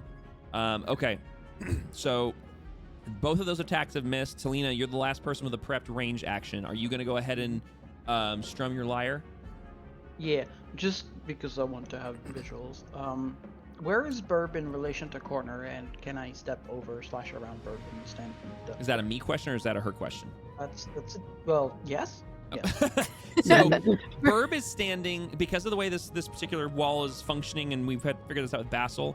She's basically peeking around the corner. So she's on the corner, kind of rotating around. You are perfectly capable, if you'd like, to step over her and basically stand either in the same space over the top of her or stand further in the corridor, which is basically there. I don't mind stepping fully out to be fully visible, like with my right foot basically in line with the wall and the left foot into the hallway Sure. facing south. For the sake of this, go ahead and have her be here, because either way, you're in complete darkness anyways. Yeah. Okay. But for the sake of argument, I am going to draw the bridge from her, so that would be this many people. Okay. So, okay, so she steps out and strums her lyre. I need everyone within radius, which is going to be with the entire party. Mostly everybody. Yeah, everybody in here needs to make a DC 13 Wisdom saving throw, and I will also be making that for 3 of the enemy. But I'll have you guys do it first, real quick, which will be kind of funny. Wisdom saving. Yes, I'm good. Wisdom saving. Yeah, yeah. Othman, you're good. Oh, wait a minute. Basil and Grigor, you are taken with the music immediately. Hey DM, I just noticed the slight mistake in the text of the item that I'm gonna change. It says all creatures within range. It's probably all other creatures within range. Yes. As in, it doesn't affect me. Correct. It does not affect you. That would be kind of ridiculous. Neon. Yes. Real quick, when we saw the smoldering corpse 5 years ago, right? Yes. Was the DC on that 10? Yes, it was. Okay, so I still don't meet. I just realized that when I made that roll, I didn't throw a saving throw. I just rolled regular Constitution. I still wouldn't have made it, but Okay, yeah, it the was a saving difference there throw, but because it I was have a better. Yeah. Okay. So wisdom, right? Yeah, you're making a wisdom saving, and you should be able to do it. I think from the screen there in chat. But Yeah. you're good. Yeah, you're fine. And then Spitwick, very good. he's gonna roll one as well. Oh, from chat. Oh, I see what I didn't. Yeah, I did that from my character sheet. I still pass. I didn't realize. All right, Spitwick passed. Okay, and then we just need Daxori to make one real quick. Sorry, what am I making? You're making a DC 13 Wisdom saving throw. You should be able to just click it from chat, from the item window from Talina. You might have to scroll up a tiny bit. I can change his color. Nice, you're good. Okay, so everybody in here is good from the party, except for Basil and Grigor. You guys are both taken by the music and slightly distracted from what's going on, and are enamored with the sound of the music coming from Talina. And at this point, Talina, you do have the charmed effect on these two individuals, so you guys would be inclined to listen to her and follow her her suggestions for the time being. Okay, so we're now going to do this for these guys. All right, he fails. That just means you can target me. It's fine. Yeah, it's not that big of a deal. He succeeds, and he succeeds. Okay, so one of the three in the front line right there is taken by your effect and suddenly finds himself enamored by the music and is looking at you and just kind of swaying back and forth a little bit and has kind of a jovial look on his face, and he is now charmed by the other two. Kind of like look around and look at him and say, "What are you doing? Where's that music coming from?" Because they can't see you in the dark.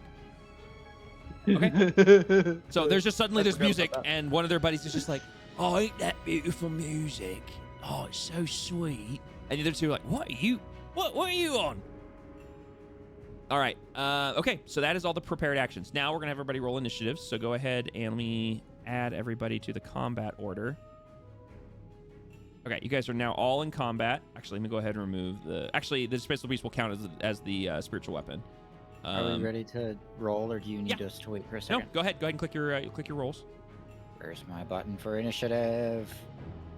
It's in the. It's in the combat order. tracker. So go to the second tab and just click the little D20 next to your name.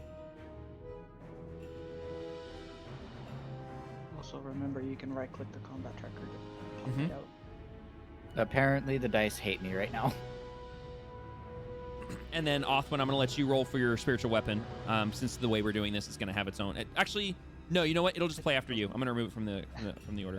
Monhold had a good question. Should myself and or should Basil and Grigor both have disadvantage on this, or no? No, only because you can hear what's going on. So sight will be a disadvantage as far as like interacting with them, but as far as initiative order, we're not going to give you disadvantage. And as far as charmed effect is concerned, you're charmed by an ally, so that wouldn't have an effect either. So don't worry about that. I mean, I'm still holding my attack until somebody gets right up and next to me. That's perfectly fine. That's how I can actually see. Yeah, you're good. So. Shadow, if you want to go ahead and roll Daxori's initiative real quick, we'll just this last person here. The fact that it's been Ooh, that's over 3 that's a hours. really good initiative roll. The smell still lingers. Pisses me off so fucking much. Say again? 3 hours ago, the neighbor started cooking. I can still smell it. Oh, yeah, I'm sorry, bud. Fucking 3 hours. All right, I'm going to go ahead and remove this radius real quick. Open your goddamn windows. Oh, sorry about that. I was you're good. keeping it active because You're it's fine. It's like ongoing effect. Oh, I see what you mean. Oh, so you're Yeah, continuing because to I'm play still playing, so. Okay. You want me to put it back up? There you go. It's back. Oh, never mind. Okay. All Gucci. Okay. So, at the top of the initiative order, we're going to begin combat here. Alexander, you're up. Talina on deck. So Merrick wanted the I know he didn't say it in character, but like wanted line of sight, and Talina's like, fuck you, first of all. Fucking Well, technically, she's only standing like with her foot on basically on the corner of the wall. So you still have line of sight. I just need to stand there because of burp.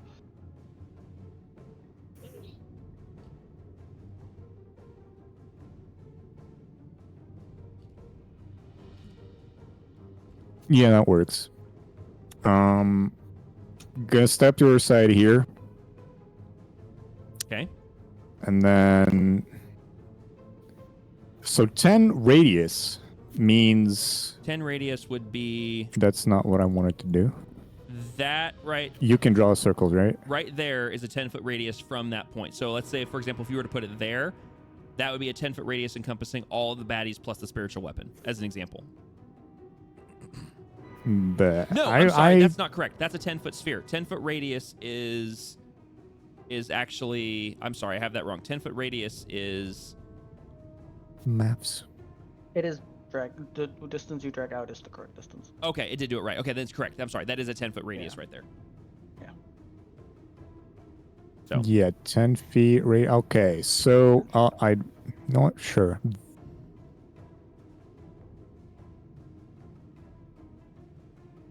is that you right here?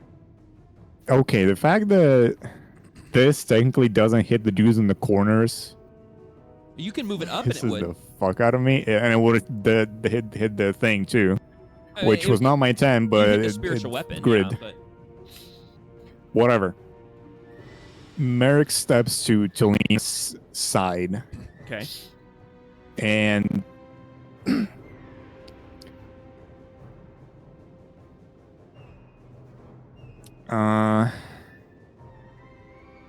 I don't know how exactly we tackle spellcasting, but let's say she might be a bit familiar with this one.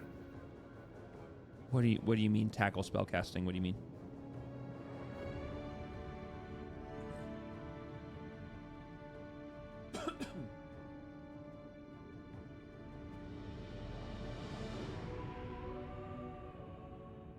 Shatter's fine because creature doesn't affect spiritual weapon because of the creature. Oh, okay. I missed. I was looking Yeah, at I the don't wrong know. chat. Okay, so what? So backing up, I apologize. What was the original question? There was no question. Oh, No, okay. well, yeah. Okay, so you're casting shatter on that Merrick point? steps to the left of Lena and then performs some voodoo shit Mm-hmm. in his usual way, and yeah, a very loud boom happens in the air where all those dudes are. Okay. They gotta roll for it. I'm selecting all of them together real quick. I want to see if I can do a Constitution saving throw for all of them this way. We're gonna see if this works. Oh, it does work. That's awesome. One rolls them one by one in sequence. Lovely. All right. Well, Looks- that's nice. all right. So Well, one of all- them's all right. So the only one that succeeds, ironically, is the highest ranking of them. So all of the underlings fail, and So he takes half damage. So he takes half damage. Okay, so go ahead and roll for damage. Make sure you have them all selected. So I think what the fuck? Get off my screen. If you hold. I think shift- I think it's supposed to damage everyone who's like in the purple. Like I don't think I have to actually hold them, Okay. and I Oh, also you're correct. can't. You're correct. So yeah, I go can't ahead. select them. Yeah, so, I can apply. I the keep damage. spawning these. Get off my screen. Make sure you have the selection tool selected, not the so up in your left hand corner. Oh, make sure you have token yeah. and then select tokens. So the first two selections should be on.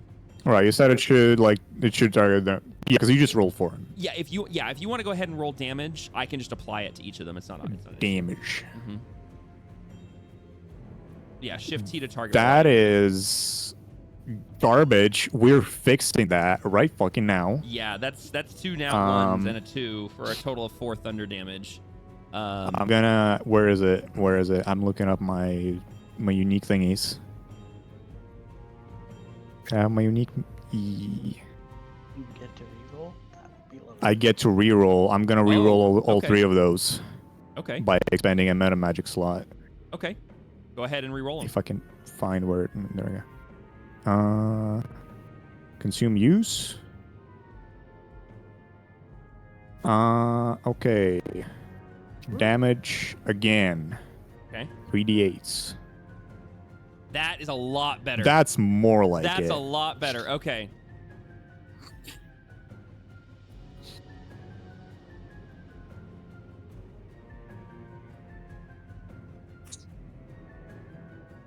didn't that work?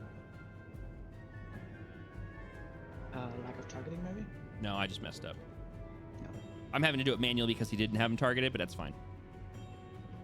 So, in one fell swoop, you walk up, you cast this spell, and describe to me how you cast this spell. Like how this looks when you come up and cast this on these individuals. Let me read through it real quick. And basically, Merrick steps to Lena's side, and he begins performing moves and incantations that kind of seem familiar at first. And if anyone ever actually noticed, the beginning of it was a bit like when he cast Scorch Rays in the second encounter in the warehouse.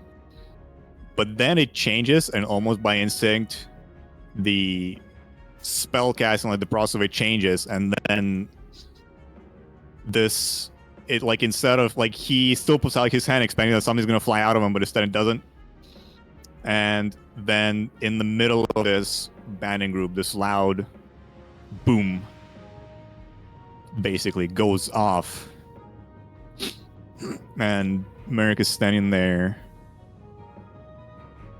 for a second or a bit more in confusion, kind of looks at his hands, not knowing what the hell just happened, and yeah, that's about it. And then he's gonna take one step backward after that. Okay, so as you guys watch him conduct these series of movements, he holds his hands out and here in the tunnel here, which echoes and rings in your ears and maybe causes you to wince a bit. Those of you who can see, you look up and you watch as all four of the underling lowhoods just completely are thrown asunder from the center of this eruption against the walls and crumble down to the floor. Their blood trickling out of their ears, eyeballs, and nose as their inner workings were just ravaged by this cacophony of noise. And the sergeant holds his hands to his ears as the sound of this is ringing in his ears, and he looks up and shakes off the effects, because he obviously was able to shrug off most of it, only took 10 damage, and he sees his four underlings drop to the ground. And again, mind you, he can't see you guys. So he looks up and he sees this ethereally glowing mini displacer beast growling at him. He watched all four of his friends just drop to the ground dead from a boom, and he now looks horrified. All right, that is the end of. Is that the end of your turn, Merrick? That was a really good turn.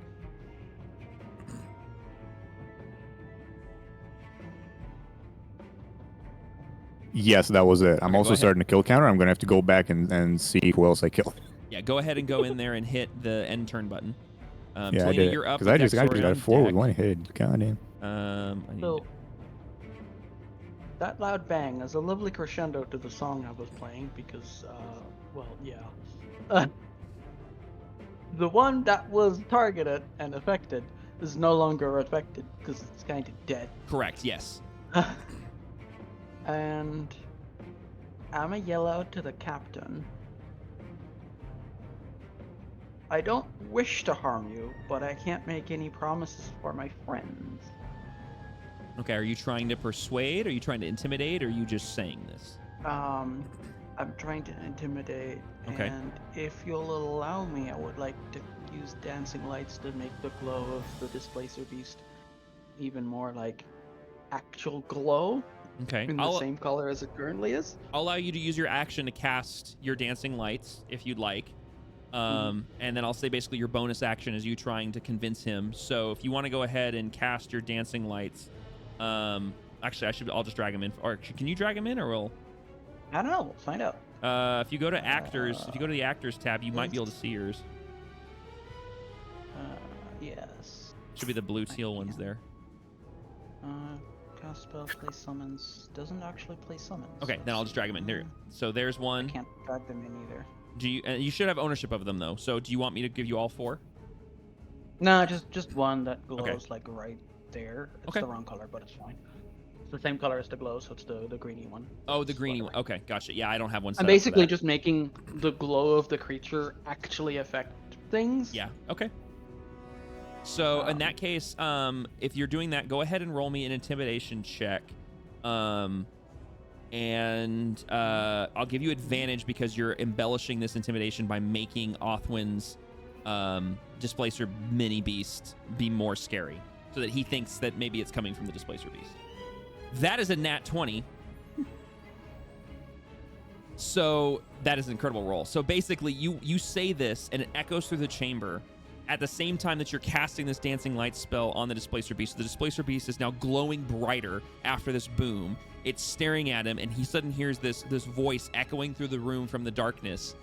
And he looks at the beast. His face goes pale white. He drops his weapons, sword and knife both, and books it.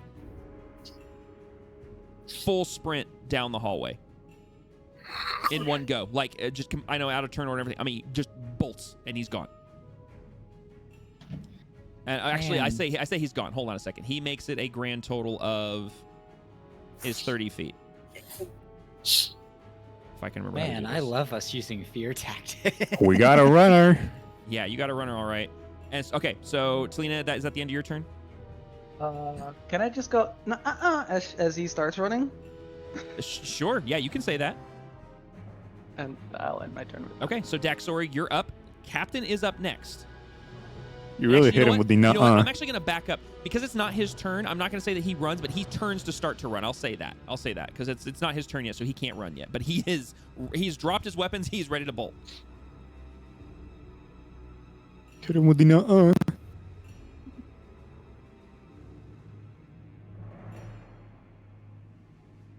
And the next player up is going to be Othwin. You're on deck after the captain.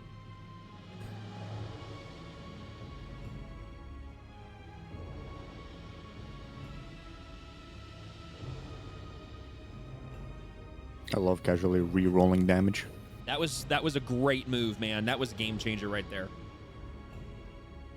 Yeah, that's why I pick that meta magic every single time. So Dax runs So you're gonna up, roll a pulls her 1, you're gonna be bow, upset about it. lets loose an arrow. It strikes him right in the back between the shoulder blades. Go ahead and roll damage.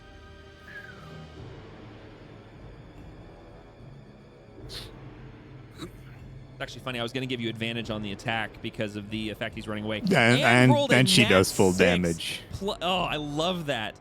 Right in the back. Boom. Hits him right between the shoulder blades and does 9 more damage. And you hear him as it strikes him in the back. And his arms go out to the side and he kind of arcs his back in pain. Well done. Whoops. The dancing lights don't slide. Yeah, that's, yeah. So you're aware. Anything else you'd like to do, Dax, or is that your turn?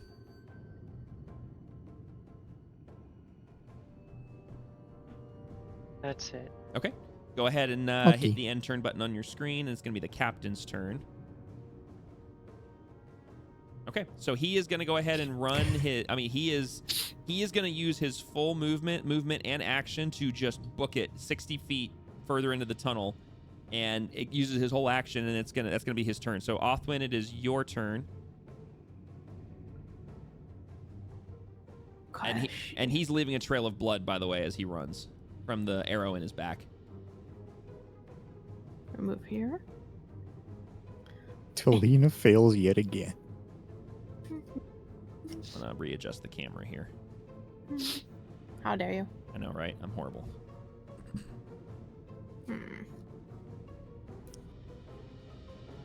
How far away is he?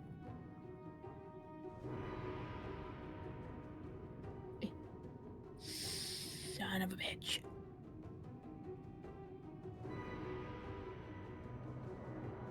But if you think about it, we're being really good citizens. We're killing all the bad guys. I mean, you are. Without due process, but who cares? My 25 feet? Alright. How much did I move? You have, 10? I think, 20. Yeah, don't you have 20? Yeah, you move 10. I think you have 25 feet movement. So... Mathicals.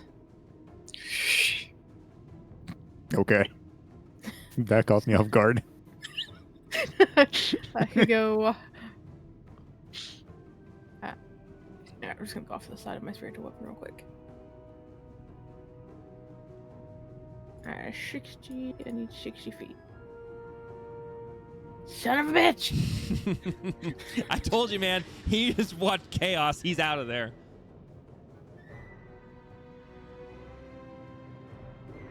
Oh! just do this then. What's that? No, Hold on. no. 70 feet. We're just gonna target him. Hey, go away. Thank you. Okay. And roll. You bitch. So you let loose a guiding bolt, and it flies out in his direction and disappears into the darkness. But you can tell it doesn't find purchase. Son of a bitch. And we just hear the owl cursing under his breath. All right, is that your turn? I mean, that was your movement and your action, so. That could be it. Now, immediately following your order, before we move on to Grigor, would be the spiritual weapons turn. Are you going to do anything with that, or are you going to dissipate it? We'll dissipate it. Okay. It's not catching up to that damn dude. Yeah, not really. Okay, so after a moment, the displacer beast / spiritual weapon looks at you and disappears. And that was the dancing lights. Hold on. It's layers. I was It's a about to move it, and I was like, wait, hold on. It's a layers thing. Yeah. So now just remains this outline of the beast in the glowing greenish bluish light, but there's no beast there. It's just the outline of it. Okay. Grigor, it is your turn with Basil on deck. And remember, you cannot target Talina, in case you were thinking about it. I have a question no, about she's not targeting playing. people. Stop playing, so it's fine. She crescendoed with the shadow. Oh, she did? Okay, so in that case, Basil is no longer charmed, and Monhold is no longer, and Grigor is no longer charmed. Because my only hostile target has died, so there's no reason to keep the song going. Does that go for healers too? If they were charmed? What do you mean? If I can't target if I got charmed and she Sure. needed healing. So technically speaking, the rules are you can't target the person. However, because in this instance, it's an ally who's playing an instrument that is then casting a spell through the instrument, I would rule that if you are allies with that person, because you're charmed by them, I'd say that you could target them to cast a spell, like a helpful spell, but you would not be able to cast anything that would do them harm. Any sort of action against them would be negated based on the spell. That's how I would rule that. Yeah, that matches rules as written, because as written, it's a charmed creature can't attack the charmer or target the charmer with harmful abilities or magical effects. Oh, There you okay. go. Yeah, They're being harmful. Yeah, because it's charmed, right? So you're basically you're taken by them. Mm-hmm. That makes sense. Which means if I charm a healer, I can politely request them to heal us. And they might. There you go. So you won't kill, but you're fine with indentured servitude. We're not going on that route. Temporary servitude. All right. But yeah, Monhold, Grigor, it is your turn. We're just gonna stay put where he is. Okay. All right. So you're just kind of holding your turn then? Yep. Okay. All right. So Basil, it's your turn with Spitwick on deck.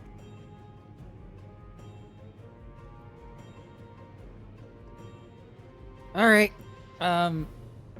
I can see around the corner, right? Yeah, if you want to like just kind of Kind move of. around the corner, you can see. Okay.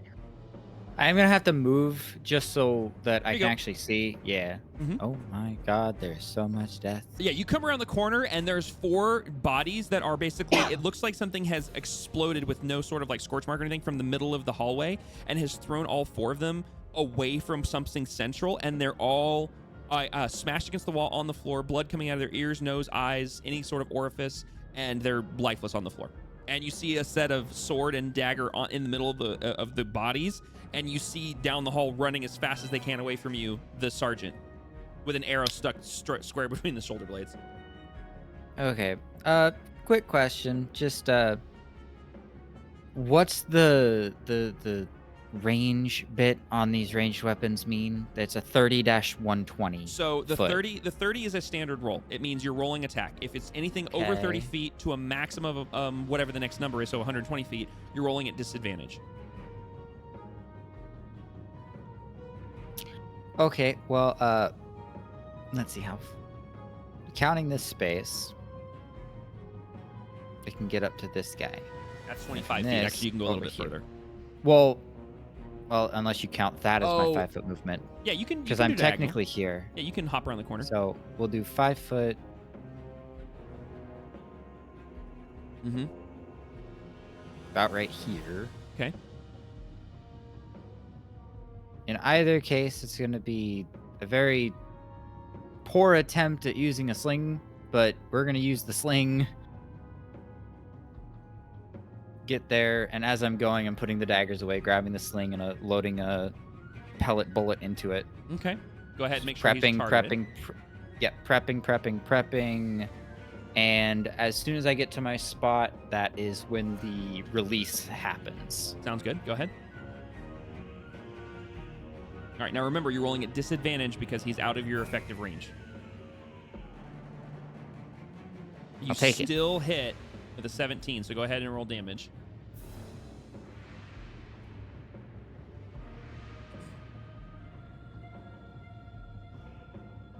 I threw a pebble at him.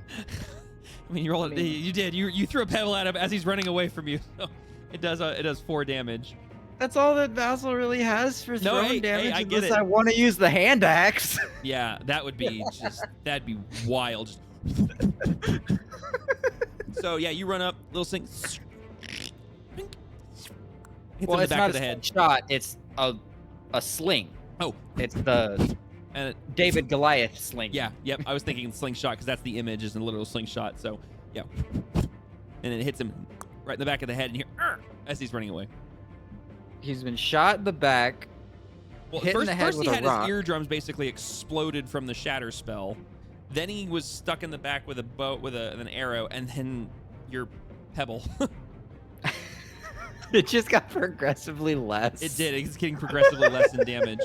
All right, is that your turn? Because I'd say That's pretty much it. that's everything you can do. So. Yeah, that's it. All right. So go ahead and end your turn. So it's gonna be Oh, I gotta Spitwick hit that next button, huh?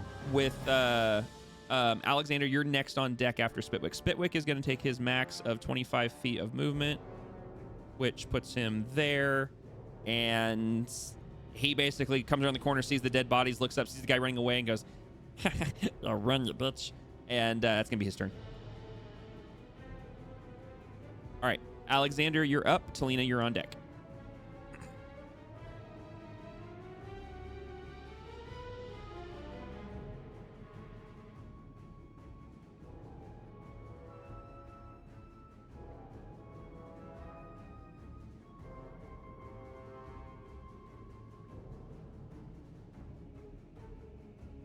How do I target?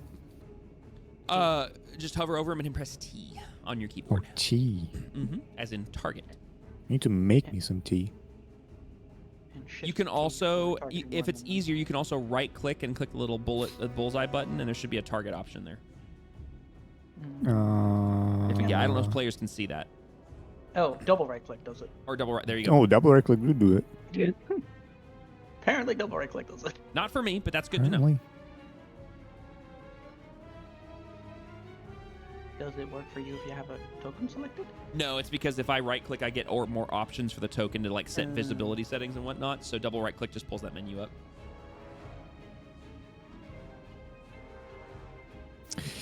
Yeah.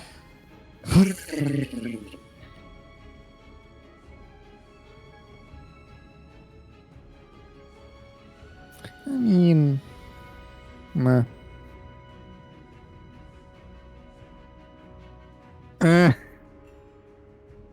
Wow, you hit him.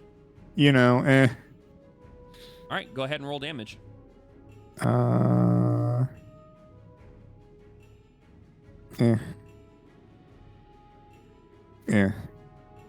All right. So as he's running away, you let loose a firebolt and it strikes him in the back, singeing his clothes, doing another 5 points of damage. These are just death by 1,000 cutting this poor guy. Is that your turn? It's his fault he didn't die to the first attack. Right. Yeah, that's my turn. All right. Go ahead and end your turn. Talina, you're up. yeah. Daxori, you're on deck. And then it will be his turn.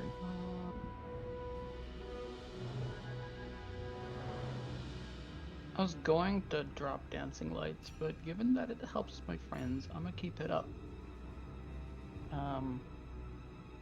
I'm just gonna yell out to the group, leave him, and make my way to this door, and just to encourage people to come this way, I'm gonna move the light to be just behind me. Okay, I like that. Are you gonna try to convince them, or are you just saying it as this? You're just yelling it out? That's up to them. If they want that to be a persuasion roll against them, I'm totally cool with that. If they just want to RP it out, we can do that too. I'll leave that to you guys. It's up to you guys. I don't want to force the dice on this one. You know what? Fuck it. I'm gonna just roll a persuasion, and you guys can set your own DCs. I would say yeah. So if that's the case, then so a 17 was rolled by Talina. I would say based on your guys's for those who wish to allow this to be influencing you, roll a contested. Trying to think of what it would be for this. I'm thinking either Constitution or Wisdom. We'll say Wisdom. I'll say if you guys want, you guys can do a contested Wisdom if you want. If you'd rather fail and let her convince you, or if you'd rather completely ignore it, that's up to you guys. I'll leave that to each of you individually, but just each of you go ahead and make a decision now on what you guys would like to do. Wait, what did she convince me of? She just said leave him and has moved to the door that the guards were standing in front of, and has moved the dancing light in front of it. So it's up to you if you want to allow that to be convincing and roll a contested persuasion. Basically, you're gonna roll a wisdom. I'd say a wisdom check against the DC 17. Otherwise, you can auto-fail it and go, okay, I'm convinced, and go over with her, or you can choose to ignore it entirely and hard focus the dude. It's up to you guys. I'm going to leave this up to each of you. But I do need each of you to make a decision, though, on what you'd like to do. I'll leave him. You'll I'll be leave him? focusing on pickpocketing the dead bodies, though. Okay, so Othwin is more or less auto-failing, is leaving him. She got distracted. Okay.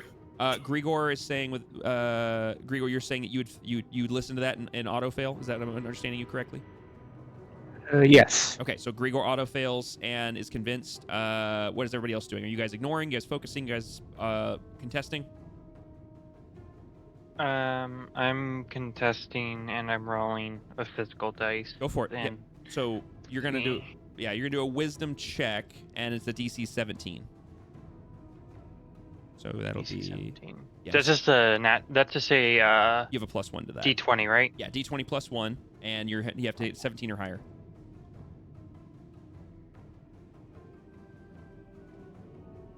Nat 20. Oh, okay. You're unconvinced. You're hard focusing the good dude. And Spitwick is also contesting it. And he got a 17. He's 16 +1. So I'm just gonna roll to see if I get it, go but for I'm it, yeah. probably letting him go anyway. oh my gosh, you guys, you murder hobos with your nat 20s. Okay. Basil, are you listening, or are you Skiggity. what's Basil doing? Give me a refresher. You can choose to auto-fail and let Talina convince you and turn around and go back to the door. You can ignore her entirely and hard focus the dude, or you can contest the persuasion roll and roll a d20 for a DC 17 wisdom check, which with you would be a d20 +1. There would honestly be no argument to leaving the guy. He's scared shitless. Okay. So So you auto-fail? honestly, just going right back. Okay. So when your turn... I could imagine that he got here, planted his feet, sent that, and then the spell thing goes off, and he's just like, it's not worth it. Okay. And So turns around. So Basil, Othwin, and Grigor all choose to auto-fail. Spitwick, Dax, and Alexander all choose to contest, and all three of them are not convinced and are still focused on the fleeing enemy. Talina, I believe that's your turn. Is indeed. Okay. Go ahead and end your turn. The door in front of me is closed, right? Yes, it is closed, and that's all you can tell by looking at it right now. Fair. Okay, Dax, you are up. The captain is next. Or sergeant, sorry. It's the way I named the original NPC.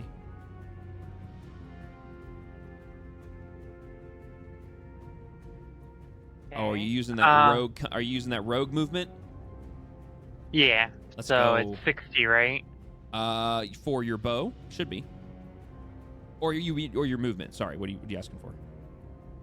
No, never mind. Okay, so I'm not. Question: Mhm. Can I aim for a specific part of this guy's body to try Ooh. and immobilize him? So, calling a shot here. Oh, all right. Go ahead, Melon. I was gonna say in past games that I've played, there is the called shot rule. It is basically a disadvantage, but if it's basically two separate ACs. It's the AC to reach to actually hit the one you're targeting, and then the AC of hitting him. That's how it was played in the past, but I was also in a Pathfinder rule set, Oh, gotcha. so Yeah. it's The official rules do not allow non-lethal range attacks, like at all. Okay. So that being said, rule of it's up cool. to Neon. I am perfectly okay with you trying to aim your shot. However, I'm going to lean with what Melon just said, that if you want to aim for a specific spot with him running away from you, and it's at a pretty considerable... You're still within range, but it's a considerable range. I would say it's going to be a shot at disadvantage to try to hit a specific spot. However, before you do that, what I want to do instead is actually... I want you to roll, see if you hit him. Because he's in range. So let's do a straight roll to see if you hit him. And then after you hit him... we'll go ahead and I'm gonna have you roll another attack at disadvantage to see if you hit, like, if you're able to hit the target you're aiming for. Does that make sense? Yeah. Just a D20 to see if I hit him. Yeah. You're gonna be rolling against his AC, so go ahead and roll your attack. What's his AC? His AC is 15. And your attack is... Hold on 1 second. I'll tell you what the plus is on this. It's going to be... What is your... So you're gonna roll a D20 plus 5 for your attack on him.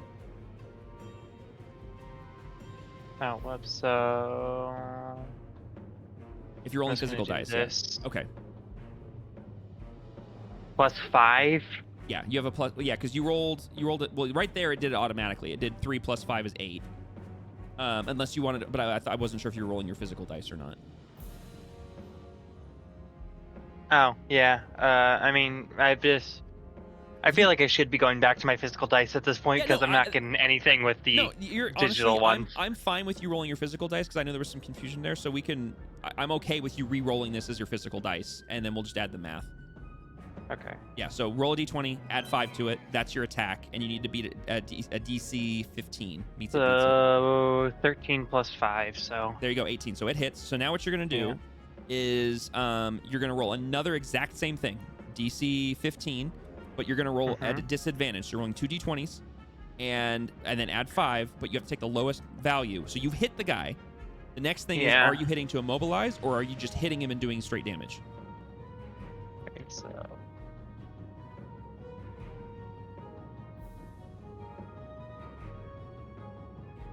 okay, so my lowest is 15. Oh wow. Okay, so in that case, please describe to me what Dax does here. She runs up, she runs down the hall, and she aims at him and lets loose an arrow. What is she trying to do? What happens? So she is, so as she runs up, she goes ahead and she knocks an arrow, and she kind of, kneels down, but kind of like in a squatting position, and lets go of an arrow as she's aiming for the back of his kneecap. Oh, the back of his kneecap. Okay. Oh yeah, like that little part between where in the middle of the knee and the back. Yeah. Okay. Yeah. So aiming for there to try and get him immobilized. Okay. Moving target on the moving target. Yeah, and because of the roll that you did, even at disadvantage, you still hit his AC again. Barely. So, but hey, it does barely counts because it hit him. So you hit him and you let this arrow go and it flies through right in the back of his knee, right in the cartilage, right behind his kneecap, and it sticks in. His knee buckles underneath him, and he crumbles to the ground mid run and rolls forward, and is now prone from the hit behind his knee, and he is now oh my gosh, I gotta zoom all the way in for these tiny little icons. He is now prone, and I think there's actually an immobilized thing, isn't there? Not immobilized, what do they call it? Technically just paralyzed, but that's not really it. Restrained. He's yeah. not held in becomes 0, place yeah. though. Yeah, but speed becomes 0 and can't benefit from any bonus to its speed. Attack rolls against him at advantage, which makes sense because he's not moving. Yeah, it's restrained, right? Is what you said? Yeah, I can the stun's even worse, find it. and its paralyzed is also worse. Oh my gosh, I must be freaking blind. Is It's it grappled the or is spider it? web. Oh, it's a spider web. Oh, there it is. Oh my gosh, thank you. Okay, so he buckles and he's on the ground, and you just hear screams of agony and pain as yeah, that's actually a good point, Monhold. He can still crawl, so I'll leave it up for visual reference. But he is prone. He is more or less immobilized at this point from the hit behind his knee. Well done. All right. You're welcome. I for the have gift such an in, idea, the but I'm chat. not sure if I'm gonna be able to do it if he gets away. Well, I mean, I'll tell you this because he's prone and he's wounded and he's gonna have to move. He basically has a move speed of about 5 to 10 feet from a crawl perspective. Actually, it would okay. be half movement really, so it'd be more like 15 feet. But Okay. but that's basically your move, your bonus action, and your action. So I think that's your turn. Mm-hmm. All right. Yes. So, okay, go ahead and hit end turn for me, and now it's gonna be the captain's turn. And he is going to, I mean, all he can really do is his movement. So he's just basically going to be able to move his, he's going to crawl, trying to get away. And he basically just crawls. Actually, I'd say he probably doesn't even move that fast. I'm going to say he moves 10 feet because he's got an arrow in his back, arrow in his knee, and he's pretty messed up. And he's trying to crawl away. And that's going to be his turn. Next up, Othwin, and then Grigor, you're on deck. So, Othwin, you auto-failed your persuasion from last time, so you basically have opted to ignore this guy and leave him be, correct? Yes. She got distracted. Okay, yeah. So go ahead and what would Othwin do? Is she gonna move over to help Talina? What's she gonna do? Or you said she's looting? She's pit-pot. She's going through people's dead bodies. Okay, we'll deal with looting tables afterwards, but so for the sake of your turn, you are spending your entire turn ransacking the dead bodies, correct? Yes. Okay, all right, so we're going to go ahead and skip your turn. We're going to jump over to Grigor. Grigor, you also chose to auto-fail the persuasion, so what are you doing? I'm heading over to the door to see if it's locked. Okay, go ahead and run over to her and roll me an investigation check if you are inspecting the door, or perception if you're just perusing the door.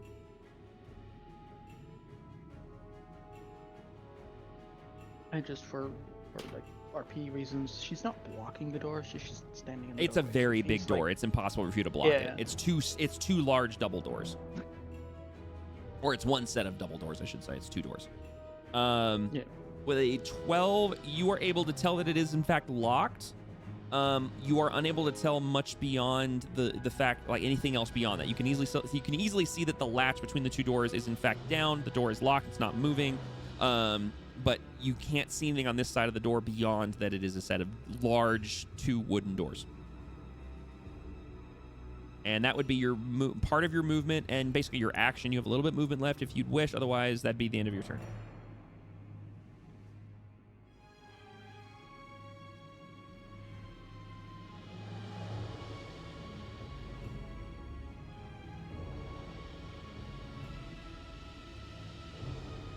Anything else Grigor's going to do, or is that his turn?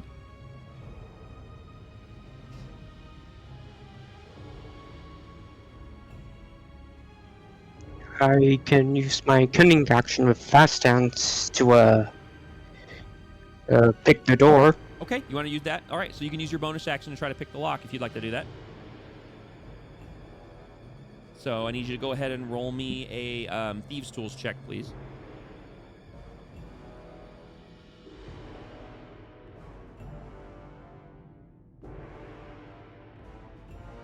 Holy balls, that's a good roll. Jeez Louise, 19 plus 7. Yeah, okay. Without any, I mean, you basically like step aside, you come up and without even, like, you blink and it's over and the door is now unlocked. All right. Now, that is your full turn. All right, Basil, you're up. Spitwick is up next. Basil, I believe you chose to auto-fail, if I'm not mistaken? And that you were persuaded? Yeah. Okay, yeah, so you were persuaded. I was gonna ignore the guy down there who now has an arrow in his leg, and is 1, screaming. 2, 3, 4, I can just 6. picture this. There's just a group of them over here. Oh, look at this store. Well, there's a guy screaming in the background. Trying to crawl away. Yes, exactly. Yeah. Yep. And I mean, this is peak comedy movie right here. Well, and again, you have to remember his perspective. He saw a shadow dart from wall to wall, then darkness. Then as they approached, they saw a silhouette of some sort of man-like humanoid standing in the darkness. Then there was out of thin air, this mini displacer beast that's glowing green apparates in front of them, takes a swipe at them. They hear this feminine voice say, "I don't want to hurt you, but I will." A loud, gigantic boom. 4 of them dropped dead. His ears are ringing. He starts to back up, and then little by little, just stuff starts hitting him. So he doesn't know what's going on. Anything else Basil's doing on his turn? Malone. Anything else Basil's doing? No, he's just moved back to the door, putting the sling away, and then basically being ready to grab whatever other weapon he needs to. Okay. So in that case, go ahead and end your turn for me. It'll be Spitwick's turn. Spitwick did did contest, and he did succeed. However, he's in the same boat. He doesn't have any ranged weapons, so he's just going to come to. Oops. He's going to move the. Let's see. He's not going to be able to move very far. Yeah, he's going to move next to Dax with his spear ready at her side and kind of gives her a look like, "I got you," but doesn't say anything, and then pulls a spear out in front of him. That's all he's going to do, and that's going to be his turn. Merrick, you're up. Talina, you're up next.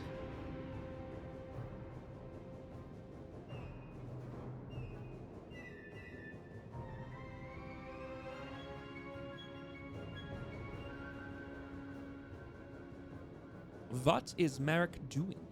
I'm gonna be in a relaxed stance at this point, and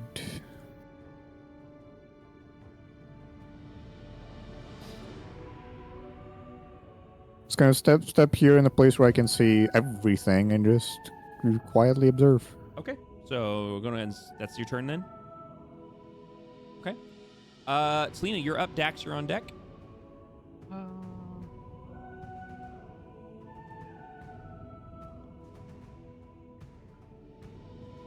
gonna peek out just to see. What the hell is that? Oh, it's the restraining thing. I was Yeah, like, what it's is just going on with this token? Yeah, it's a visual reminder that basically he cannot get back up. He is stuck prone unless somebody assists him. Is how I'm looking at it. How hard do I have to shout for him to hear me? Quite hard. You'd have to speak up pretty loud. He's a pretty good clip. Yeah. But again, you're also in a hallway where your voice will carry an echo, so you wouldn't have to you don't need any sort of booming voice to do this.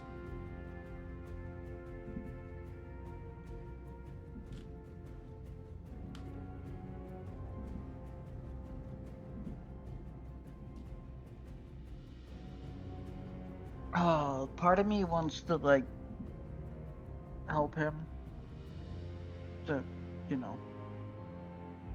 not be completely evil. Fuck it. I'm from where I was standing. Was it control? Yes.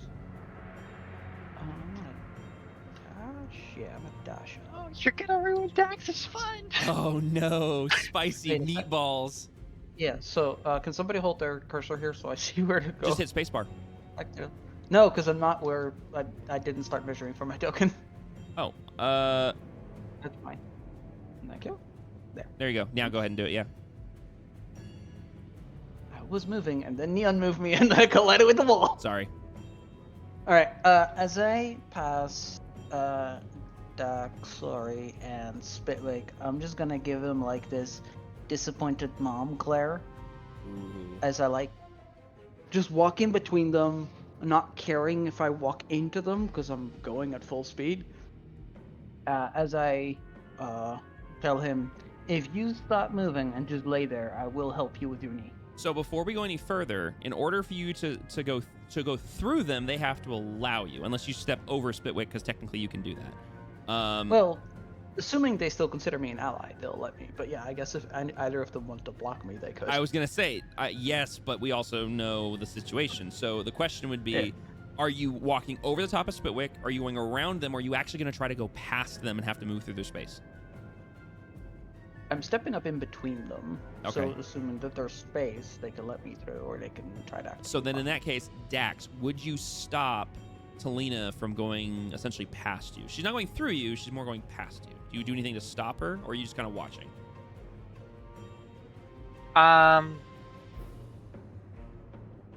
She's watching, but she's not going to try and stop her, but she's watching very carefully for any sign of, like, this isn't going to go the way she wants it to. Okay, so in that case, go ahead and finish your turn, Tyro. Just making sure, since you're technically going through an occupied space. Yeah, I'll only like start talking to the guy after I've gone quite a quick through my allies. Okay. So I'll like start yelling at them like a dare-ish when I'm between the torch and the. So you said if you hold still, I'll help you. Yeah, if you stop moving, I'll help you with your knee. As I'm like glaring backwards and giving them the disappointed mom stare. Roll me a persuasion check with disadvantage. And the reason I say disadvantage is because Yeah, 'cause you are of coming from the allies. group that just effed him and his friends up. You said persuasion? Yes, please. And we're gonna do that against. Well, it doesn't matter Okay. because that's a nat 20. So, wait. Well, no, it's an 18. It's an 18 with a nat 20. So disadvantage. yeah, jeez. Okay, yeah. No, that's insane. Okay. All right. So that's the end of your turn, right? That's your action, your movement, and your bonus action. Yes, So. I. All right. Actually, I could bonus action. Well, I'd I'm say your gonna- bonus action is you trying to convince him because you've moved. Oh, fair enough. Yeah. Yeah, you've used your movement and your action to get here, and then your bonus action is basically trying to convince him otherwise. So Yeah, Dax. well, I was gonna hold healing word, but it's fine. Sure. I can All right, do that on my next turn. Dax, it is your turn. It is his turn next. The sergeant's turn next. So, Dax would she have been able to hear Talina? Oh yeah, Oh, 100%. Oh, yeah, because he He's would with have to Dax- yell loud enough for the sergeant to hear her. So, with Dax having heard Talina, she is going to. Oh, and the only thing I can compare this to is Harley Quinn skipping down the hallway as she gets her knife out. Oh jeez. And so she's literally going to be kind of basically, not necessarily skipping, but walking in a manner, quick manner, Okay. to the sergeant as she puts her bow back on her back Mhm. and grabs a knife. Okay. Go ahead and start your turn then. And I measured, so I go all the way. Okay, so before you can get to the sergeant, you're skipping through the hallway. Are you focused in on him and like looking at him, or as you pass Lena, are you kind of looking at her and be like, "I'm gonna do this"? Like, what is she doing here? Oh, so okay. So as she's passing Talina, she's giving Talina a look of like, really? You're trying to interrupt what I'm doing? Okay. And then she just continues walking past Talina. Okay. And then when she's at least like a foot away from her, she puts her focus back on the sergeant. Okay, so as you turn around to start focusing back on the sergeant and you're focused in on him and you're prepared to do what you're about to do, you feel the ground slightly shift beneath your feet and you hear this metallic sound. I need you to roll a dexterity check. However, Is that just because you're is that focused. just, is that just a D20? Yes, it's actually. I know that the thing in the thing here says. Actually, if you just want to go ahead and click that, it'll actually. Well, I don't want you to have to do this. I want you to be able to roll. Go ahead and roll your physical dice, and we'll figure out how to make a way to make this work. But yeah, there's going to be a D20. With your, well, it's a check. I'm gonna leave it as that because that's how I have it set up, even though it's supposed to be a saving throw. And so it's a +3, so D20 +3. I Okay. hate to Oh, go ahead. potentially retroactive, but she's leaving my melee range. Oh, Can I try to trip her as an attack of opportunity? technically He yes. is skipping, Yeah, so you're right, and you guys are in a specific situation here. I didn't say she was technically skipping. I said she was walking fast. I was just Fair. comparing it to the Harley Sure, Quinn. yeah. skipping. Either way, Fair. whether you're skipping or not, the fact of the matter is that you guys have this sort of contention Okay. going on, and you are entering and leaving her area of melee, which would qualify. So if you want to take an attack of opportunity, you are due one right as she leaves your immediate melee range. So I'm gonna try to trip her, so I shouldn't use any of my weapons. What is the melee, the unarmed attack I'm gonna move you modifier? back Is that there. dexterity or strength? I say that again. I'm sorry, I was fixing that. Is unarmed attack considered a finesse weapon? As in, can I use dexterity? No, it's not considered a It's- weapon at all. It's It's strength modifier. yes. If Or unarmed if strike, you're trying to. Oh, go ahead. I will say if I'm kind of good with this. I should play a Mhm. monk in the future. Unarmed strikes, if you are not proficient, will always be a 1d4 of damage plus whichever I think it is your strength modifier if you land the hit. Yes. It is Yeah. a strength modifier at least. As far as the attack, But it's just Yeah, a I straight. don't No, think it's all it's I don't think it's a d4. It's like 1 plus your Yeah, strength. no, It's- yeah. it's only a single always 1. It's always 1 damage, bludgeoning plus your strength modifier. you I do was get a asking plus- for the to hit, It's +2 to hit. but it's my strength, which is just 0. Oh, but I get my proficiency. No, I'm not proficient, so it's just a flat up roll. That's Because weird. I'm Why not does it say proficient your in it. unarmed strike is a +2? Hold on a second. Does it? Where does it say that? In the settings for your unarmed strike, I can see the plus to hit, and it's marked as a +2. Hold on a second. I can't find out. Which is why I was asking. Oh, there it is. Click. Yeah. Forgot there's a button for it. Yep. Oh yeah, no, it is. Yeah. So if you want, go ahead and That's target strange. Dax, and then Okay, roll the where's- attack. Can I retroactively target? I can't. Yeah, you can. Yeah. Okay, and her AC is a 14, so you do not hit her AC. So you go to trip her and you miss. Okay. Well, I tried. So now, what we're gonna do, because of the way this thing works, in order to do this, I'm going to, well, I forgot a way to do this. Just move her back onto the Yeah, square and yeah. just re-trigger. Because I want her to be able to roll her dice physically, because Mhm. just reasons. So let's just The do this. digital dice don't No, favor they do me. not like her. All right, go ahead and roll me a d20 plus 3 for the dexterity check. It is a DC 15.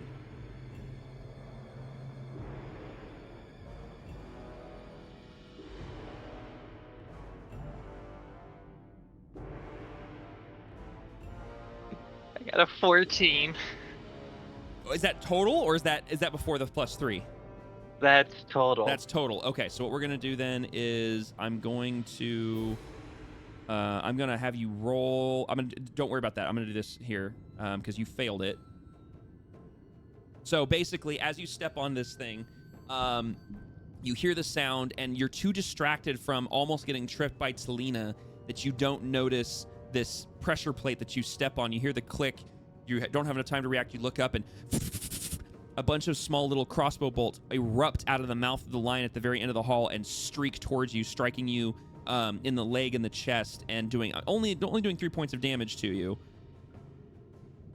But you do take a couple of bolts to yourself as you continue down the hall. Now you can continue walking. I think you had a total.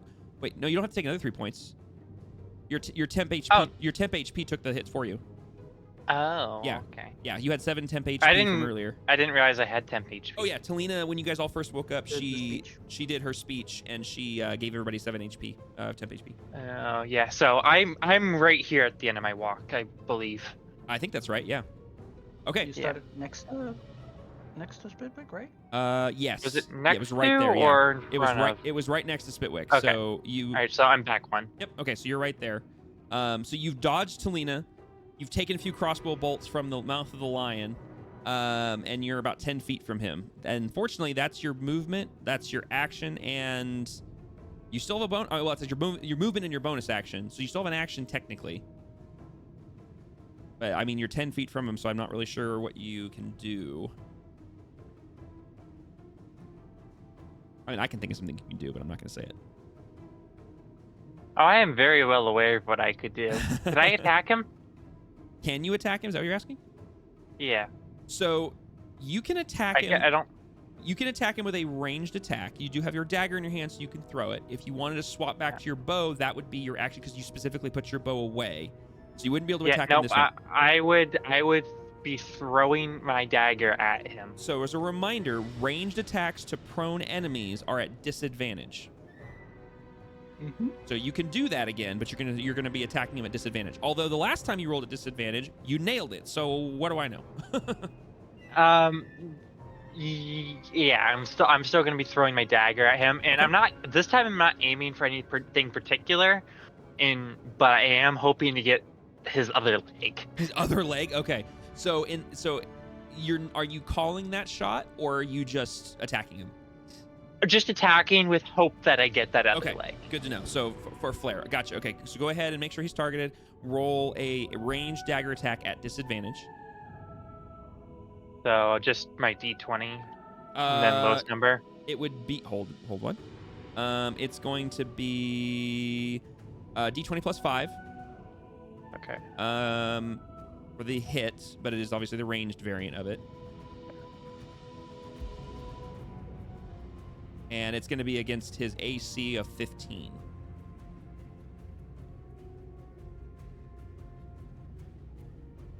All right. So I got. All right. So my lowest one is 16. Is that total 16?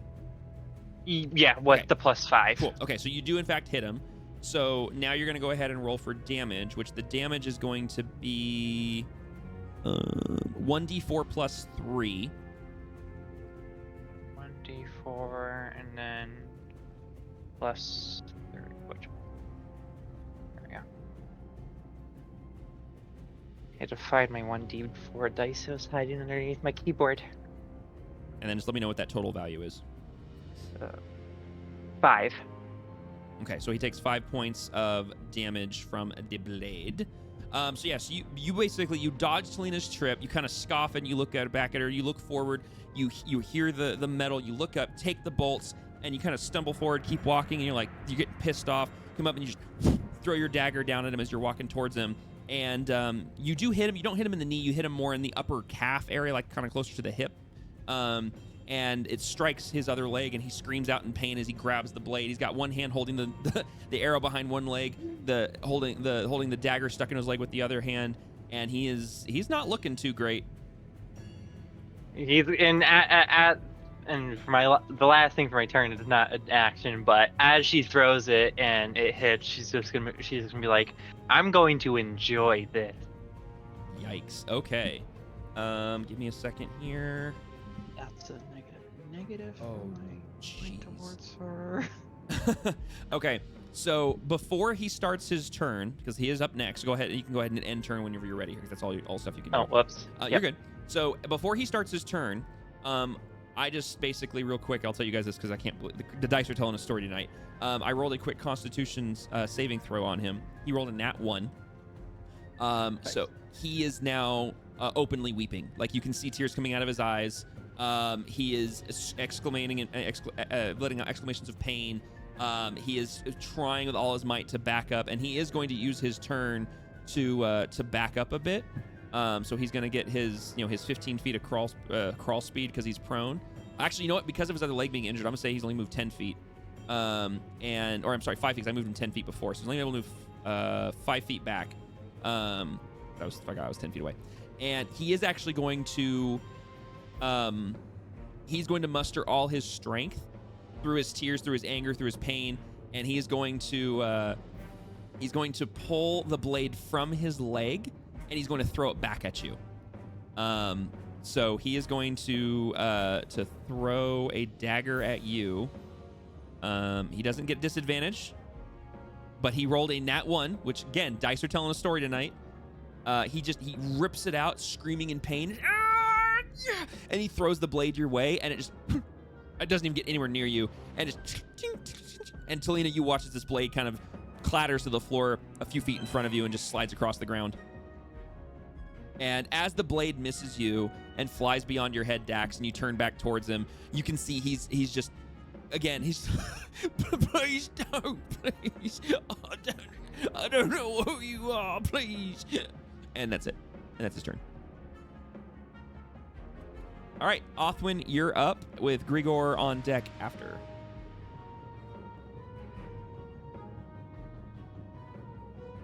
see the squabbling friends.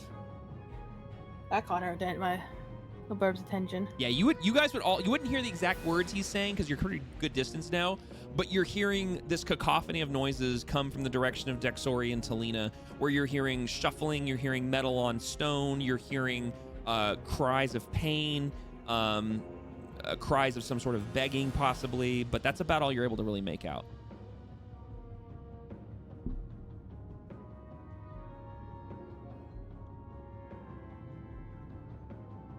Okay, so Othman moves down this way.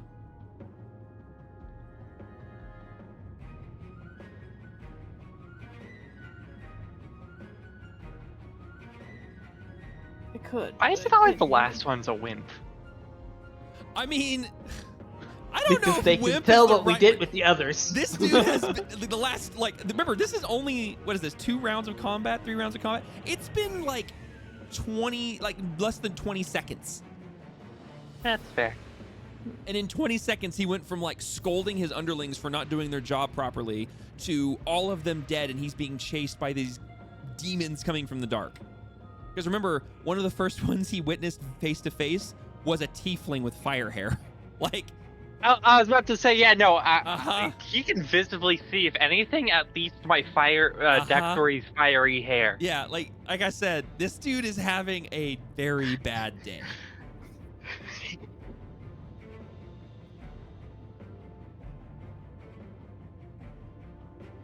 Don't want to waste it if we're not gonna use it. So I'm just gonna end my turn there. You're gonna turn there? Okay. All right, Grigor, you're up. Basil on deck. And you guys are up here.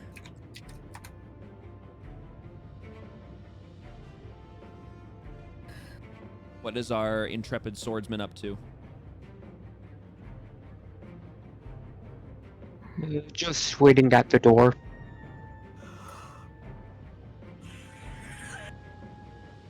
Just waiting at the door? Okay. Is that your whole turn then? You're just gonna hold it? Yep. Okay. Go ahead and hit end turn. Basil, it's your turn. I don't know. I can't tell whose mic is hot micing, but... Pathman's. I think. Oh, is it Dragon? Basil's not gonna get in the middle of whatever's happening at the end of the hallway. Okay. He'll approach to where Talina's at, probably, just to be like, what the heck? Why are we down here now? Okay. You can go ahead and move. I mean, that's your... If you want to dash, you can do that. I'll do the full movement to Okay. get over there. That would put you 60 feet, which would put you... I mean, you could do the full movement if you want to go past her, or you can use most of your full movement and be next to her. I'll go just right past her. Okay. And that's it. Boop. All right. Spitwick is going to use his movement as well. He's going to basically be able to get... He's not going to go the full distance. He's going to go as far as there. And that's going to be his whole turn. And he's looking kind of perplexed as well. But he's also kind of watching what's happening down here. And he's not really ready to get in the middle of it. Alexander, you're up with Talina on deck.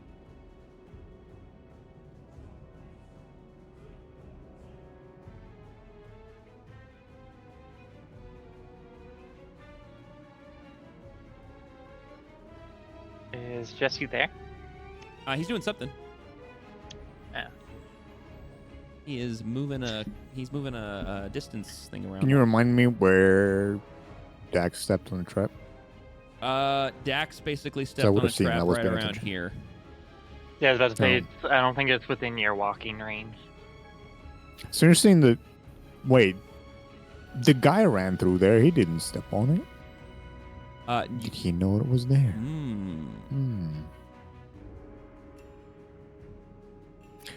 Can I...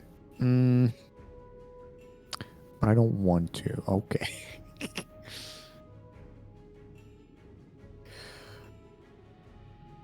I wouldn't say I run.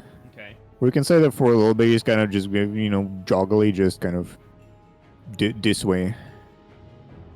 Okay, so just kind of a speedy walks up to the rest of the group. Yeah, and then I have 5 more feet. Okay. I'll stay here and...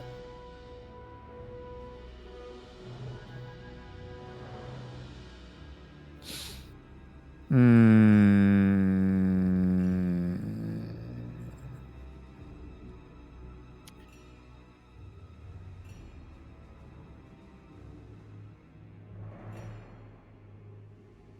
session is going into a direction I Question did not number anticipate. 1. Okay. Can actions be held for more than one Can an trigger? action be held? Is that what you said? Can an action be held for more than one trigger? Like, what do you mean? Like, describe. Like, I guess it would depend on what kind of triggers you're talking about. Like my Actually, wait a understanding is it has to be a singly. Tyro can correct me, but my understanding has to be a defined singular trigger. But if the trigger is similar to the other one, I'm willing to make an allowance. I think that's my understanding of it. I can double check. I mean, yeah. Never mind. I don't have an action anyway because I just spent 60 feet. Correct. Fair. You do not. Yep. It's a little bit like column A, column B. Rules was written. It's you need to specify the trigger. It doesn't say it needs to be a singular trigger. Okay. I could hold, for example, the dancing lights for if either a torch goes out or if one of my allies walks out of the torch range, right? Sure. It's a trigger just with several. Okay. There you go. So, yeah, that triggers. makes sense. That's kind of how I was thinking about it. I just was curious. Yeah. Okay. Cool. As long as it's well defined, I'd say it's within the spirit of the rules. Yeah, it can't just be, oh, they need to do something. Like, well, no, you need to tell me what the thing they're doing is. So, okay, cool. Mhm. All right. In that case, Talina, you're up. Daxori, you're up after Talina.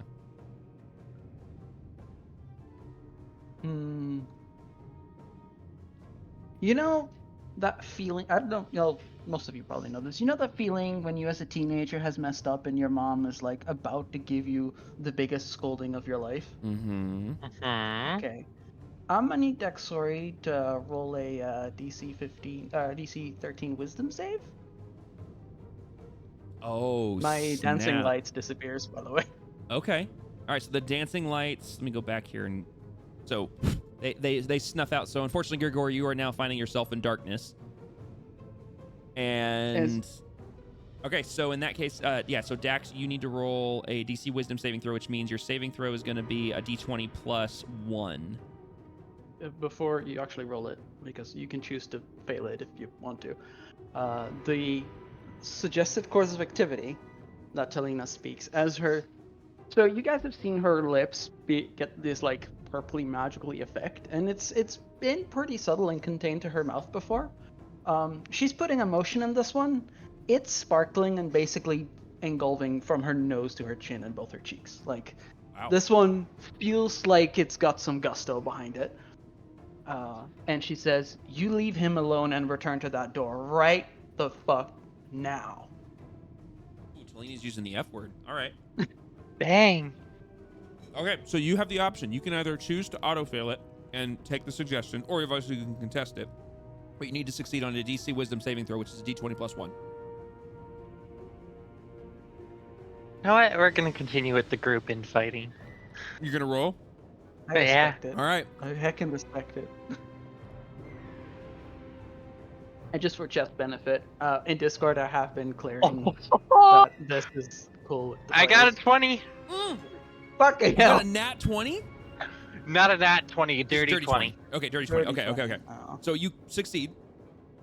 And my understanding with this spell, nothing happens on a success, correct? Because there's no damage associated with this. It's an action. Yeah, based. no, it's just. So Talina, you cast out, you utter the suggestion with all the oomph that you can get behind your words, and your the arcane presence around you reflects that with the glow coming from your nose and your mouth and your chin, and the words float through the air, hitting Dax. Dax, you turn as you hear the suggestion. You look her up and down, and what do? I look her up and down, and she kind of just rolls her eyes and goes back to doing what she's doing. And as she goes back, she's gonna be like, "Don't worry, I'm not gonna kill him. I'm just gonna have fun." Okay, that was okay. Talina, are you doing anything else with your turn? Yeah, I'm gonna walk up to here first because I don't want to cast it in melee range. Okay. I'm gonna target him Okay. with that. Wait, but you already used a spell for your turn. This is a bonus action spell. Healing word? Healing word's bonus action, yeah. Fantastic. All right. Okay. Okay. So. Just making sure I'm not casting that in melee range, because I don't know if she has Spell Slayer. So, you move up, cast this healing word. You see him kind of react to it. And he looks a little surprised. And he looks down, and the wound on his leg where the knife used to be is now healed up. He still has the arrow in the back of his other leg, but the knife wound that Dax had inflicted has closed up. And I'm going to use the rest of my movement to go there, and then end my turn. Okay. All right. Dax, you are up. It is the sergeant's turn afterwards. Alrighty. So she is going to go ahead and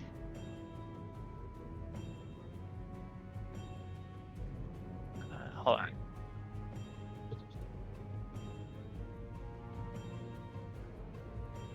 I'm just double checking something real quick.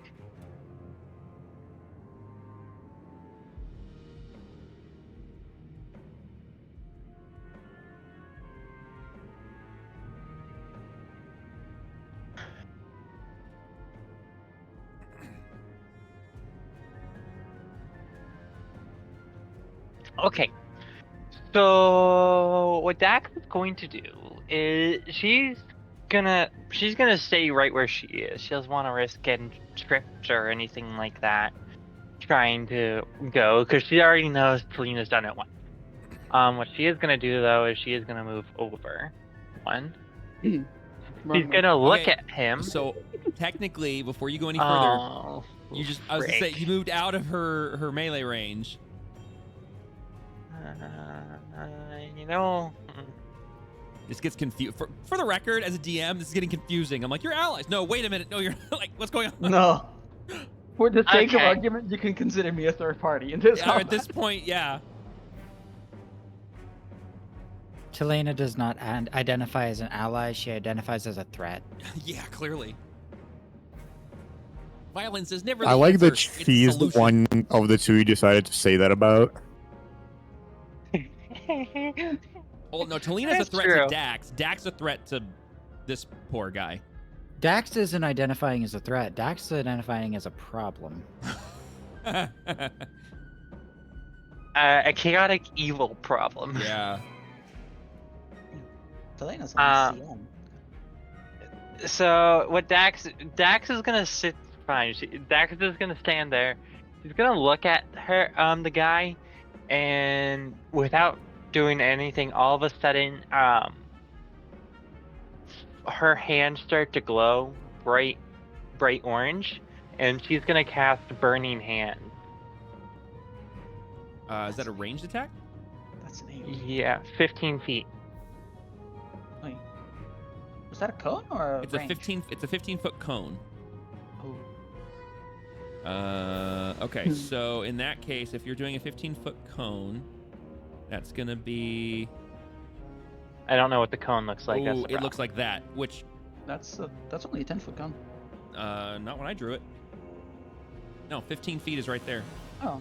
So Talina's out of that, right? Oh yeah, it's a plus shape. Depends on how you angle it. I think you can angle it leftward in such a way that you can get both of us. Yeah, if you wanted to aim it differently, you could. I would want to aim it this way more so that I get specifically him and don't hurt. Oh no, you were Talina. fine. If you just did it straight Yeah, in then front of you, straight it forward misses is Talina. Yeah, no, I'm not. No, I'm not aiming for Talina. Okay, I wasn't sure. Yeah, so if you I just was do this- hoping. If you just do it right I here, was then too. yeah. So go ahead and let's see. Burning Hands is A dexterity saving throw, I believe. okay. So I'm gonna click this.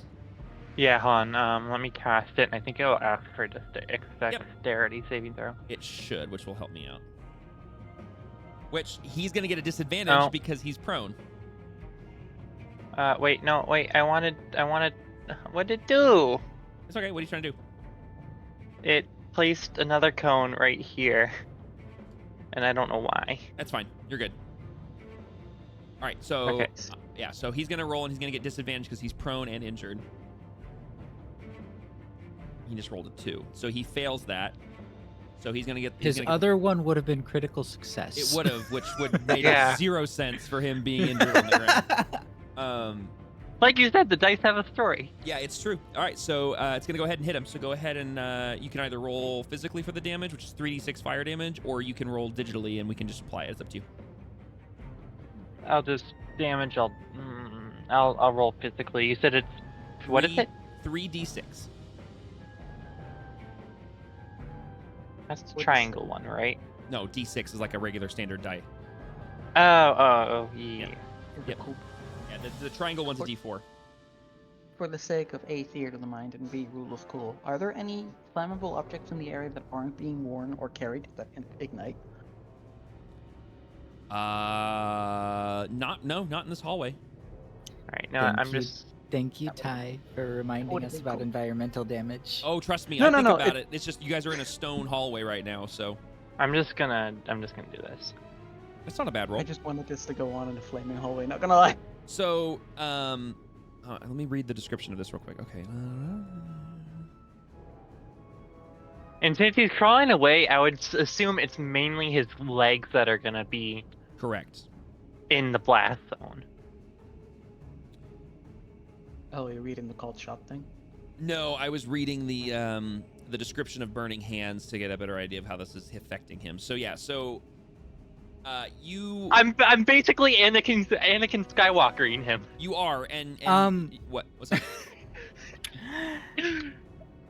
During all this action, if I may, Mm-hmm. because of Basil's turn coming up, Mm-hmm. there will be a moment he is approaching. Okay. This is going into his background. Okay. All right. So as this is happening, or as Talina's coming to run up to do this, Dax, you look at Talina and look back over at the individual, and you cast Burning Hands, and this flame, almost like a flamethrower, erupts from your hands, and this cone coming out from front of you. And as he's trying to crawl away, he's kind of at the edge of your 15-foot distance as he's crawling, and it scorches from his feet up his legs, and he starts to scream and wail in pain as the flames climb up his legs, and actually burning away the arrow that was in the back of his leg. So the arrowhead is still in his leg, but the arrow, like the shaft and the feathers, are gone. And obviously burns his pants and is singeing him pretty good. I would say, Talina, based on where you're standing, any loose articles of clothing that are on your body that would have been maybe singed by it, because the flame's going right in front of you, you would have a little bit of smoke and singeing and like ash or whatever, like on the edge of your clothing, and you have a little bit of smoke coming off. You didn't get injured because you were outside the cone, but you're right on the edge of that fire, so it would have definitely kind of made you wince back in heat from the heat and whatnot. But there's nothing else in the room that is flammable. I love how no one questioned. Oh, go ahead. I got my chain on the top layer, so it should be fine. Just a bit Okay. warm to the touch. Okay. Yeah. Okay. Okay. So is that the end of your turn? Yeah. Okay. Go ahead and Let end me that. end my turn. It's going to be his turn. All right. So this guy, oh my gosh, this guy is crying. He is screaming. His pants are a smoldery, singed, ashy mess. He has third-degree burns on his legs. He has an arrowhead embedded in the back of his leg. He is just basically screaming and wailing in pain as he scoots back another 5 feet. It's all he's able to muster with all the damage he's sustained. And he's looking as far like he's looking like he's trying to hold himself together and make it to the door, or the exit, I should say, but he is slowly starting to like lose steam here.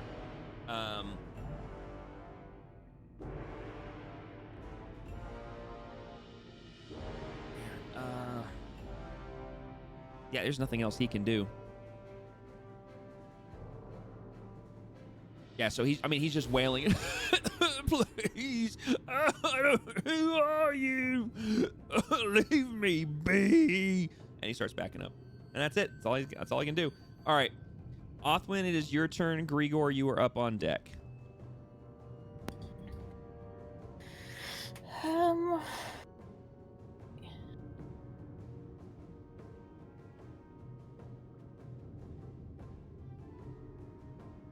Well, I did not mean to click that. That worked though.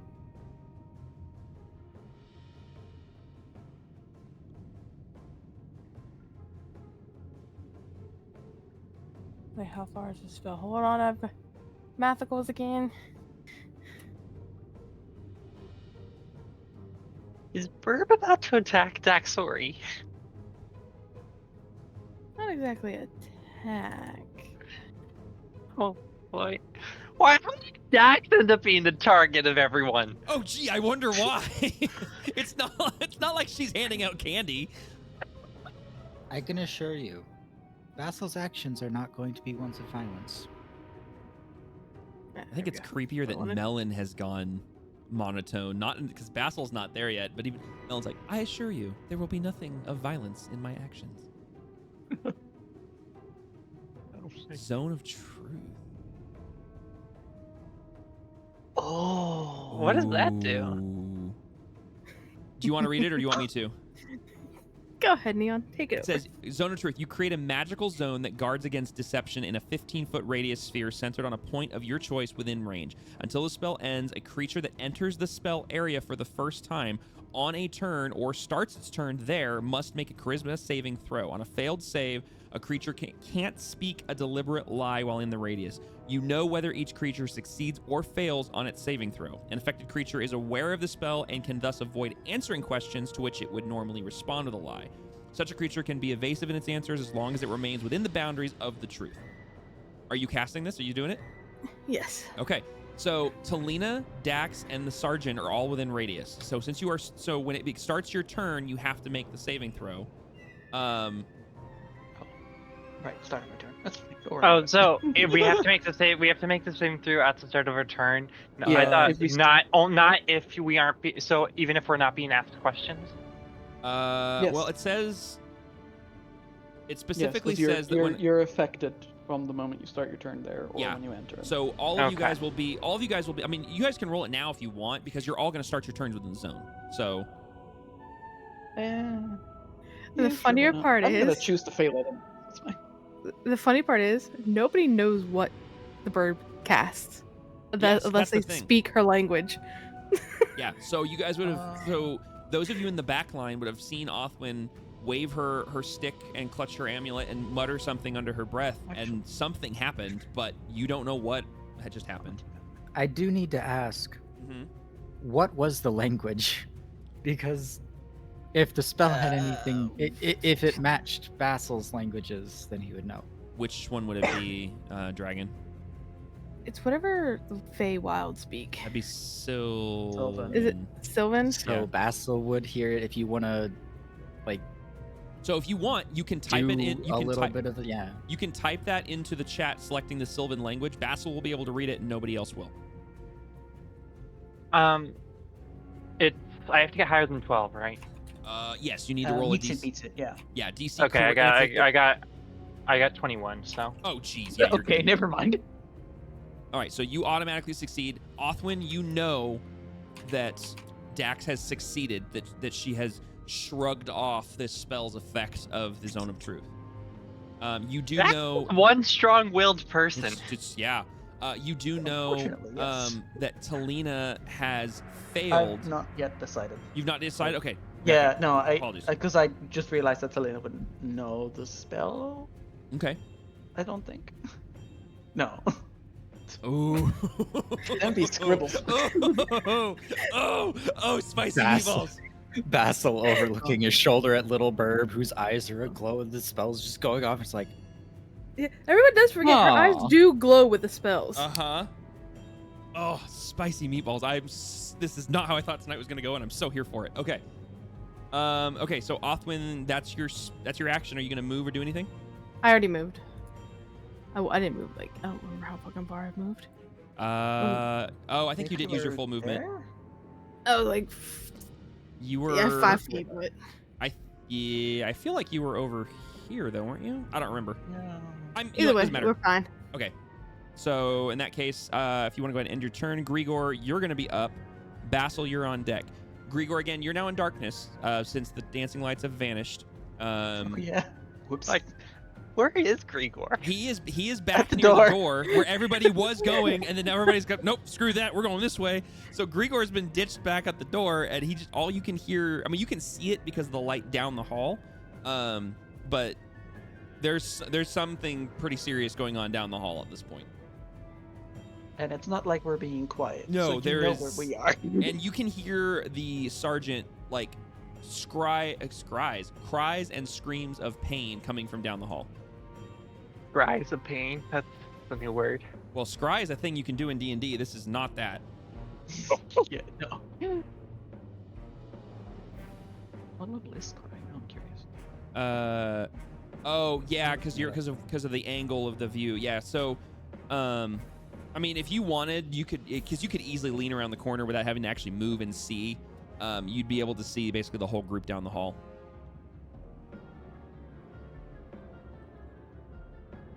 I love this freaking language module. That's so cool. Dude, the Burbs language is all really scribbles. Yeah, Sylvan really looks like Faye, doesn't it? Looks like pictures. It's caveman talk. Sylvan is one of my favorite languages to use because Yeah. the Fae be crazy, and I love them. Yeah, it's true. Chaotic. Grigor, what are you doing, bud? I'm gonna take a peek through the door's keyhole if Okay. it has one. Okay, go ahead and roll me a perception check. And yeah, straight perception.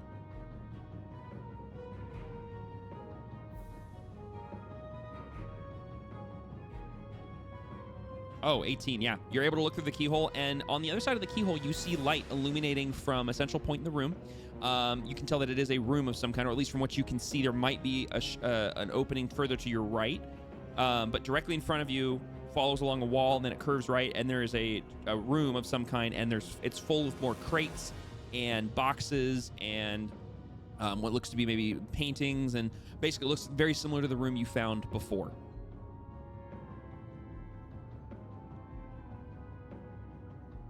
All right. Anything you else want to do on your turn? That's going to be your action. I'm gonna end my turn. You're going to end your turn? Okay. All right, go ahead and end your turn. Basil, you're going to be up. Spitwick is up next. Next player is going to be Alexander. Basil, in a meandering approach, gets up to the back of Daxori, not trying to attack, Okay. and merely after her spell ended and he walks up behind, attempts to just place a hand on Daxori's shoulder, Okay. basically to gather her attention and have her look at him. I'd say that doesn't require any kind of a roll, and I could say that you could class that as your bonus action if you'd like. You can do so. And then Dax, as far as you're concerned, it's up to you if you would notice this, how you would respond to this. It's purely a character thing. Dax would jump, or not? Yeah, she would try and hide it, but Basil, being so close, would see her jump at the sudden touch, and she's going to kind of turn her head back to see who it is. And as soon as Dax turns her head and looks at Basil, the only words that he says, he's had enough. End it, or end him. Are you trying to intimidate, persuade, or any of that nature? 'Cause I to like me, it to sounds like you're leave- trying to persuade. Yes, it is a persuasion, but personally, we can do the roll persuasion, or we can let the characters decide. I'm okay with that. I'm more inclined on let the characters decide. I'm good with that. With that, the only thing that he's going to do is hold his action to defend himself if Daxori goes after him. And that's it. And Dax, out of turn, you can verbally respond to this if you want, as long as you're not gonna do any sort of action, or if you are, you're prepping for it.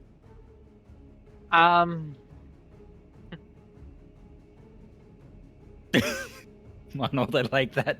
I like that word. Intimuse Wade. That's a new role. We're making that. Yeah.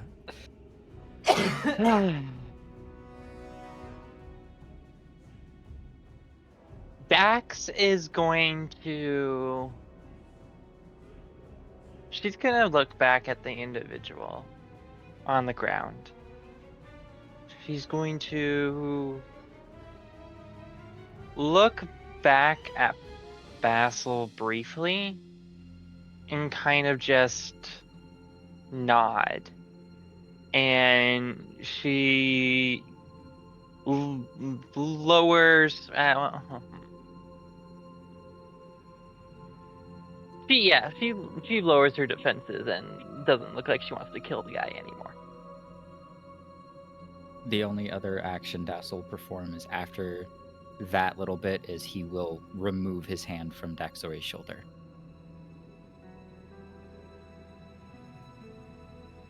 Anything else you want to do on your turn, Basil? I have already ended the turn. Okay. That is it. All right.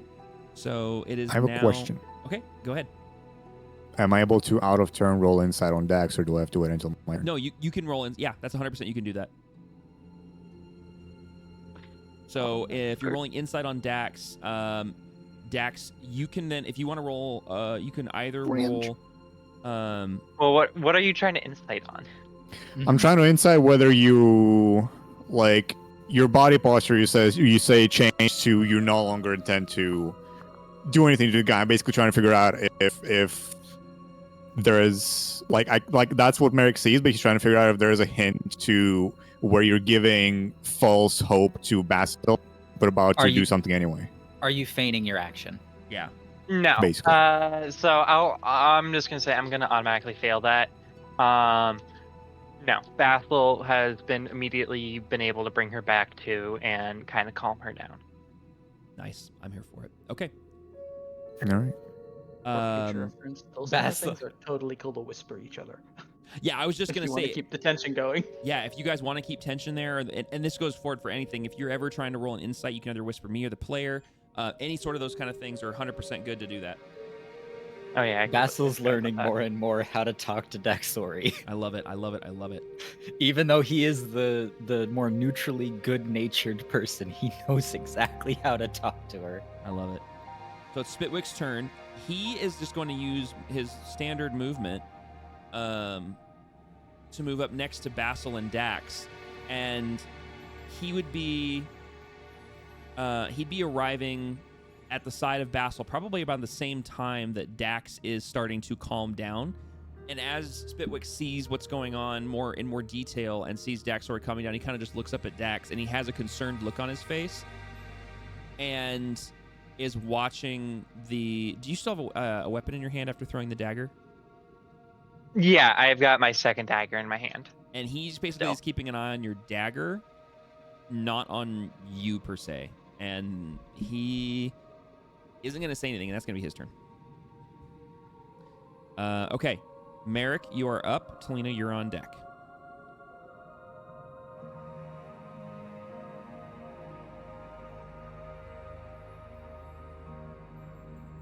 Wumbo.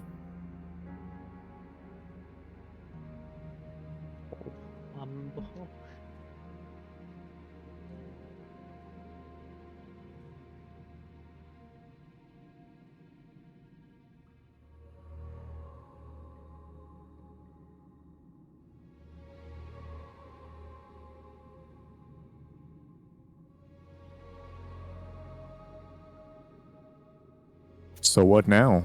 Merrick asks. And actually, what we'll do here, and actually, I'm gonna half beat step back here. I'm gonna pull you guys out of initiative order. He is no longer a threat. You guys have kind of calmed the scene down. So temporarily, we're gonna go in order. If there's anything that you guys need to do, otherwise, you guys can break out of initiative order for right now until something else changes. I need to save from Zone of Truth and Initiative. Yes. Order, So if that's the case, then I need you. Yeah. Go ahead and roll real quick. Go ahead and roll that for me, and I'll roll it for him as well. So in the second paragraph of Zone of Truth, it says an affected creature is aware of the spell. Mm-hmm. Yes. I'm not yet affected. Would I recognize I the think- spell given the culture I come from. So the way I read that was anyone in the zone is affected, and then they either succeed and they're not beholden to tell the truth, or that's how I read it. I could be wrong. Yeah, it's kind of open to interpretation. Yeah, That's why so I'm asking for clarification. let me think about it a second. How do you know what makes more sense? I think this makes more sense. I think it's more you are aware a spell was cast in your area, and then if you fail it, you are aware of what just happened. If you succeed, you go, that was weird, and you're not 100% sure. If you're not familiar with the spell, which you said you weren't, then you are aware that someone tried to cast a spell on you, but you don't know what, how, or anything like that. But if you fail, you are aware that you can't tell a lie. You suddenly feel like you have to be truthful. Okay, yeah, so what I was asking is whether Delena would know what this spell is. I mean, that's don't up know to you Zone. if you would know what it is or not. I'd say I'm that's... gonna quickly check if Zone of Truth is on the Bard spell list. I don't have it classified as cleric, so I don't know on my end. I think it's just a generic spell. It is an enchantment. It's available for Bard Cleric. Yeah, so it Bard. Okay. Have it. So she'd probably know of it. So in that case, yeah, I'm just gonna choose to fail it. Okay. You chose to fail it. The sergeant did fail it with dual nat 6s. So they are both affected by... Wait, why does he have disadvantage? I'm giving him disadvantage on almost everything right Oh. now because he is emotionally a mess. He's physically a mess. He already, because it's a charisma saving throw as well, and he's already like openly weeping. He's terrified of all of you right now. Like he's not rolling well on anything due to his circumstances. Note to self: I must not tell lies. So yeah, okay. So now that you guys now we've rolled for those, now you guys are basically free to move forward in the scene out of initiative order. Actually, let me do this real quick. I'm gonna end combat. Okay.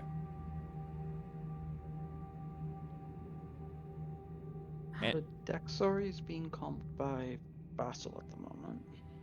I mean, Baby Burp can move down here. Oh, that's not what I wanted. There Question you go. for Baby Burb. Are you maintaining concentration? Is there a time limit It's on 10-minute spell. 10 minutes? Okay, now that you're out of combat order, it's going to be a little It's bit not quicker. even concentration. Yeah. Okay. That's a long time. So, 10 minutes. Yeah, so just be aware of that. It's fine. As long as you keep the zone up, I'll remember.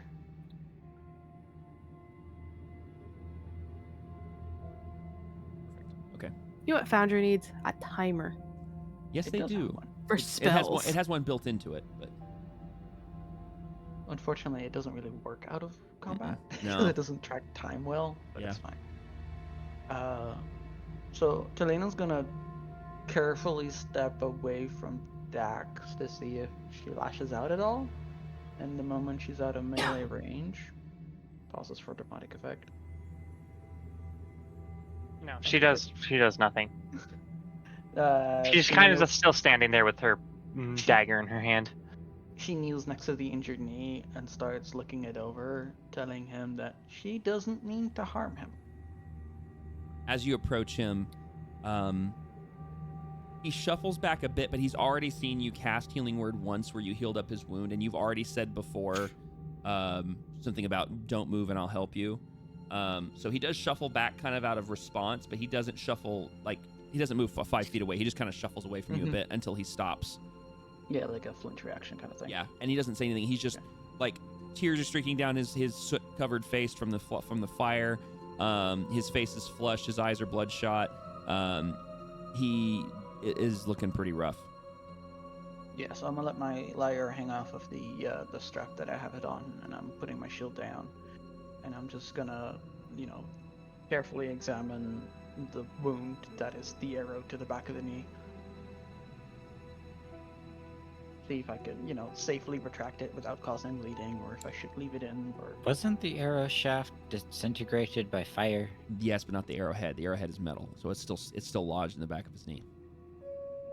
Oh, I didn't catch that part. Yeah, So the cool. arrow- Yeah, the arrowhead is still lodged in where it landed in the back of his knee. The shaft and fletchings are gone. They're still, obviously, it's an open wound, so there's still blood coming out of it and everything. So you can Um, still do that and like check it out, but as far as removing it, like you're talking about removing a embedded hunk of stone, steel, or metal from his leg. Is this a bad time to say that this guy's adventuring days are over? Yeah, for sure. I'ma smack you, but appreciate that. Are you still gonna roll that medicine check to investigate? Yeah, I'm still rolling. Okay. I'm still rolling a medicine check to So- see if I could maybe dislodge it with like my dagger or something. Sure. With a 15 medicine check, you can clearly see that it's still there. It's lodged. It's definitely deep enough that you'd have to pry it out somehow. Which, of course, with 15, you can tell to do that. It's going to it's going to hurt him more. I'll say you can attempt it with the 15. Ooh, what the heck is that? Oh, that's freaking cool. Wait, which language is that? I'm curious. That's infernal. Nice. I was gonna say Yeah. that looks like infernal. Mm-hmm. all right, I just wanted to make sure that it was actually working. That's cool. So yeah, with the 15, you can attempt it. It'll take you a few minutes. It's gonna cause him 1 point of damage every time you attempt it. And the first attempt you get to use it at 15, and it's gonna pry some of it loose. But I will say with a 15, you're gonna need to do another roll, and you need to roll higher than a 15 to pry it out. If you roll less than a 15, it does 1 more point of damage to him, and you'll have to do another roll. Basically, it'll keep doing sequential rolls until you roll higher than your initial 15 right here, and for every time you fail, it does a point of damage to him. Okay. So I'm gonna use one end of my rope Mm-hmm. to tie above the wound, like a Like a tourniquet. kind Okay. of. Mm-hmm. Yeah, like a tourniquet, but it's just a hemp rope, right? So it's not gonna be super effective. But like, Okay. she'll pull it tight enough that it might help.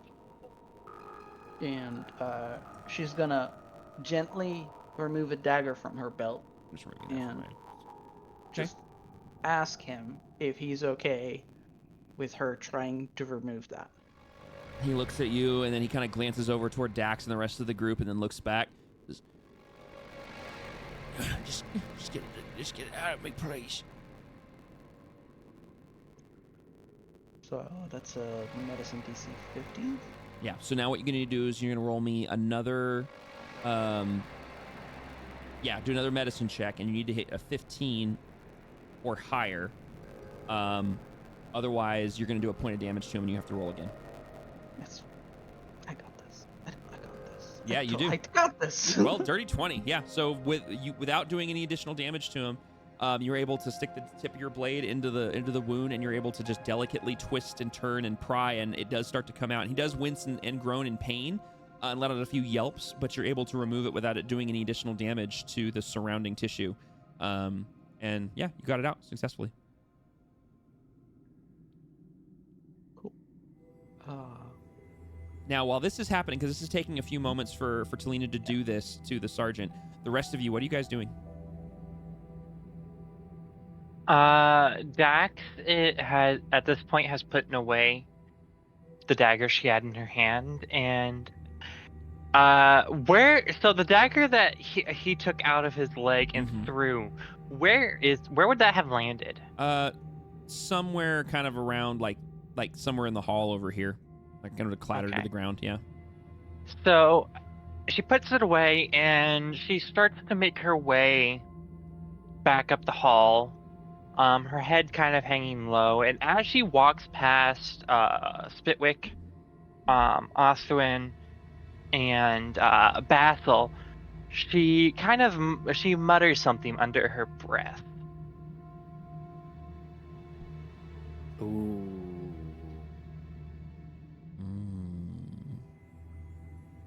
Basil's just giving the bombastic side eye while letting her walk by. And to my knowledge, unless I'm mistaken, I don't think none of you speak Infernal. So no one in this group.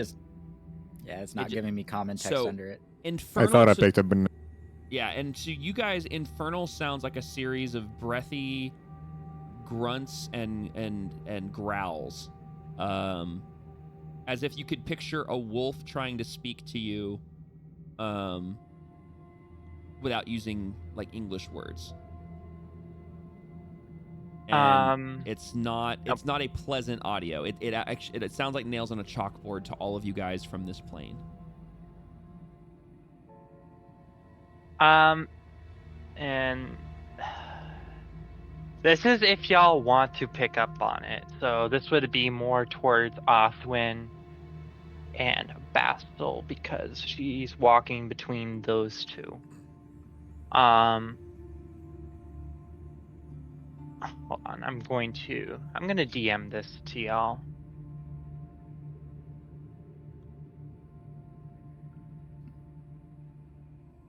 Damn it, I can't find a good gift for her. While she's doing that, to clarify for chat, 'cause I just realized what you guys aren't seeing is those messages from the characters on our screen.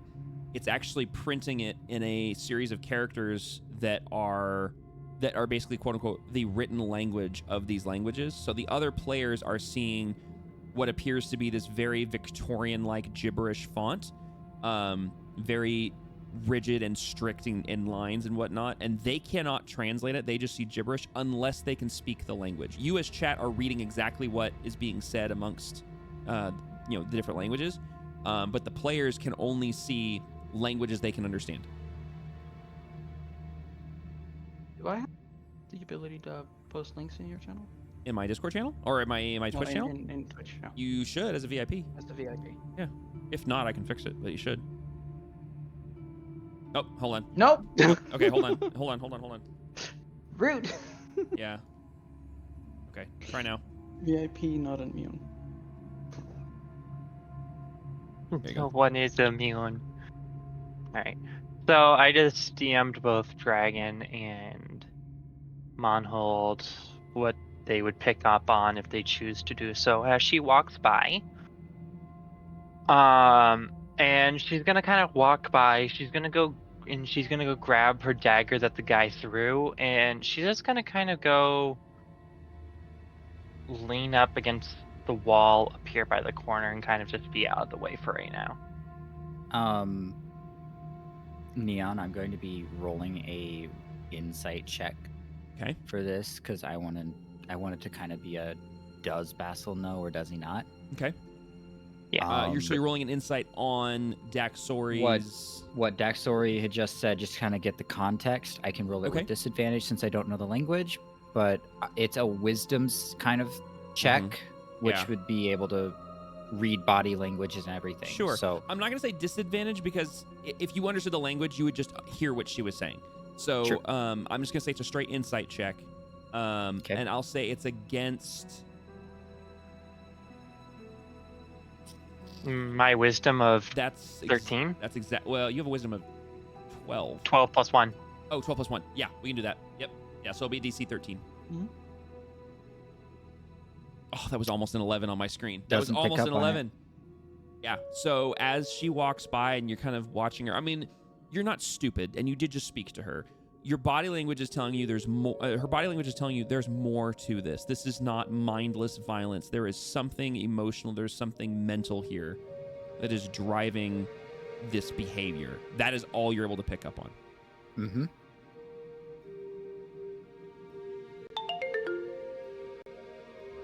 That was me. Okay. It's at this point that the zone of truth fades. That's what that was for. Really? It has been 10 minutes? Mm-hmm. Actually, it's been more Man, like that's 12. surgery. But I was about to say, I think it's been longer than Yeah. 10. it's been about 12-ish because I had to pick a pause between my two timers, but I have a 5-minute timer button on my stream deck, so I just hit it twice. I see. We love internal party conflict. Yeah, this is too... As the DM understanding some of these, I'm just like, spicy, spicy, spicy, spicy, spicy, spicy. I just thought one of them was going to kill the other. I thought it was going to happen. Okay. So Daxori has wandered off down the hallway. Grigor, you've watched as Daxori's passed you, and she's looking... I don't know. Describe to Grigor, who has no context of what is really just happened, what does he see as you walk by? Because he didn't hear what you said. He doesn't understand Infernal. And he sees you kind of move off to not sulk, but to ruminate. What does he see? So what he's gonna see is he's gonna see Daxori walk past him, and she's gonna be looking at the ground, so her head, she's kind of like hanging her head low, almost in a sense, and she's going to be kind of fidgeting with her hands.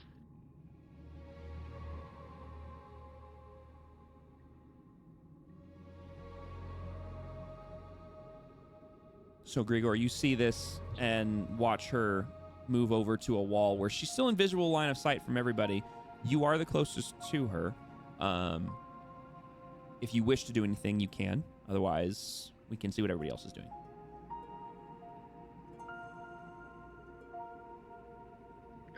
First, staying put where he is, getting ready to help loot the bodies there. Okay. As far as looting's concerned, Othman has technically already looted the 3 in front of you. We were going to deal with the loot tables once we were done with everything. So those bodies have already been picked clean. If you, yeah, if you, the top 3, right? Not yeah, the bottom one. yeah, the bottom 3, the top 3. If you'd like to go after the other one, you're welcome to move, and you can do that one as well if you'd like. Also, I like how that left one is still charmed for me. Oh. It's a dead charm. It's a charmed dead body. It's fine. Yeah. There you go. You don't say it's a dead charmed one. That has repercussions to That other does have a repercussion. universes. Yeah. Okay. What are the rest of you guys doing as Daxori has left you? Talina, you at this point would probably be finishing prying the arrowhead from the back of the leg.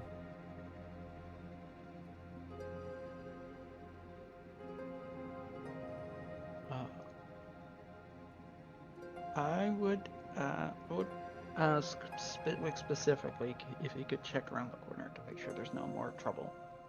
He nods a couple of times and he scurries off down there. And if either of the other ones want to go with them, that's fine. But I'm asking Spitwick specifically because I know that Basil somehow has Daxori under control, so he's between me and Daxori. That's a good thing. And Burb's too chaotic to trust with such a task. No offense. Wow. I mean, the last time Burb turned a corner, she laid flat on the ground when there was trouble. Which Not wrong. I guess is now a dead giveaway, but also not what I need right now. Or Talena needs rather. And she's gonna try to like give her like an almost like nurse kind of tone to the captain, and it's like, so obviously you're not running. She looks at the leg that is bound by the rope that is for most of the length of the rope still very much in Telena's control. Okay. While you're doing this, and after now that the tensions have calmed, Daxori's walked away. You're not in immediate danger. This guy's starting to recover. I want you to roll me a perception check. And before you do that, or as you're doing that, Othwin, Basil, and potentially Merrick, depending what you 3 are doing, are you guys getting any closer to Talina and the sergeant, or are you staying put? I'm staying put. Okay. Basil is keeping an eye on Talina. Okay. Wherever which way she went. So I don't see Talina or her Dax? anymore. Not Talina. Dax. Dax Sorry. walked away from you up the hallway towards Grigor and is back near the Over there, so. yeah, back near the doors that you guys were checking out earlier, or yeah, doors that you were checking out. Yeah. Okay. Probably got about that far. Okay. Dead Merrick, bodies. what are you doing?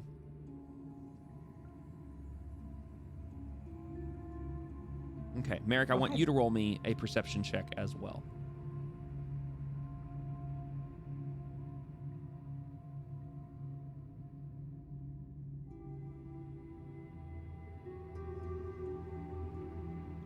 Okay.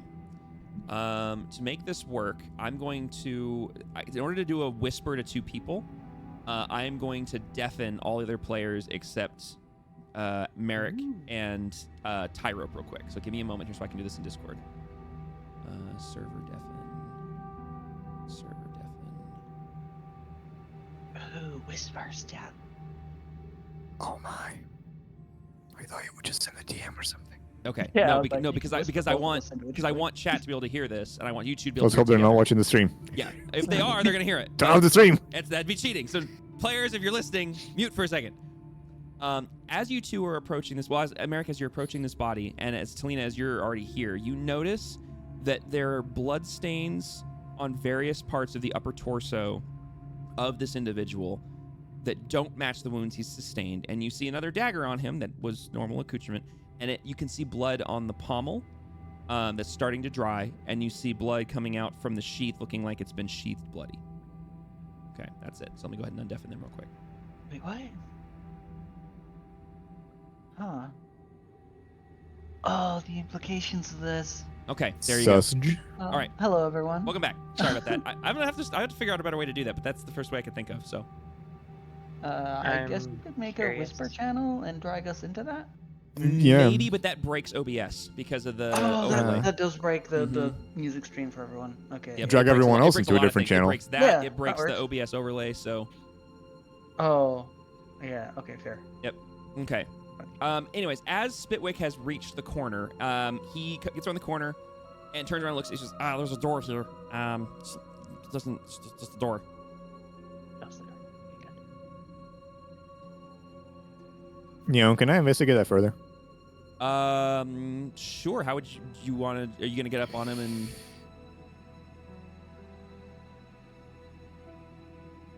I've got. Yeah, try to Not going anywhere. from my years of experience, try to narrow down maybe where it could have come from, Okay. or like what the basically. I Okay. don't know. So I here's don't what know we're how to gonna better do. put that. I want you. All right. Well, are you just coming up? Let me ask this. Are you coming up to like look him over and investigate it, or are you gonna try to like talk to him? Like what are you trying to do here? Investigate first. Just take a closer look, because at this, like, I would have kind of walked up a bit to just see what Talina was exactly doing to him. But then as soon as I spotted that, I'd be like, Okay. So in that case, I want you to roll. Well, go ahead. We're gonna do it. This is gonna seem weird. We're gonna do it a contested investigation check because you are investigating someone, not something. So, you're gonna roll an investigation check against. I would like to point out that I'm actively trying to distracting the conversation, like keeping Okay. his conscious focus on me. Sure. In that me case, to make sure he's. Yeah. In that case, we're gonna do it against his intelligence. So he's gonna roll an intelligence saving throw. And it's gonna be at disadvantage because he's being distracted. Or actually, we can do one of two ways. We can either have him roll at disadvantage because he's distracted, or we can have it roll you at advantage because you're getting assistance from Talina. What would you guys like? I'll let you guys pick. I mean, Usually this classifies as assistance.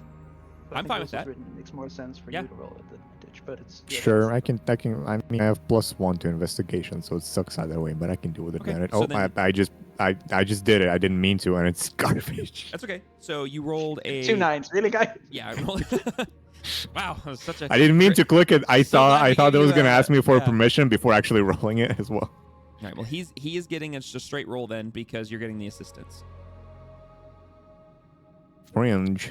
Okay, so when you come up to start looking him over further, Selena, you're engaging him and talking to him about his wound. Merrick, you're able to kind of look him over, and as you kind of get closer, he notices you getting close. And he's like, what are you doing? And he kind of starts to scoot back, and he starts to kind of shuffle away from you, and take up more of a defensive stance. And you watch his free hand go to the pommel of the dagger that's left on his hip from the sheathed one that he had left over. And he grips the pommel of it as he starts to shuffle away from you.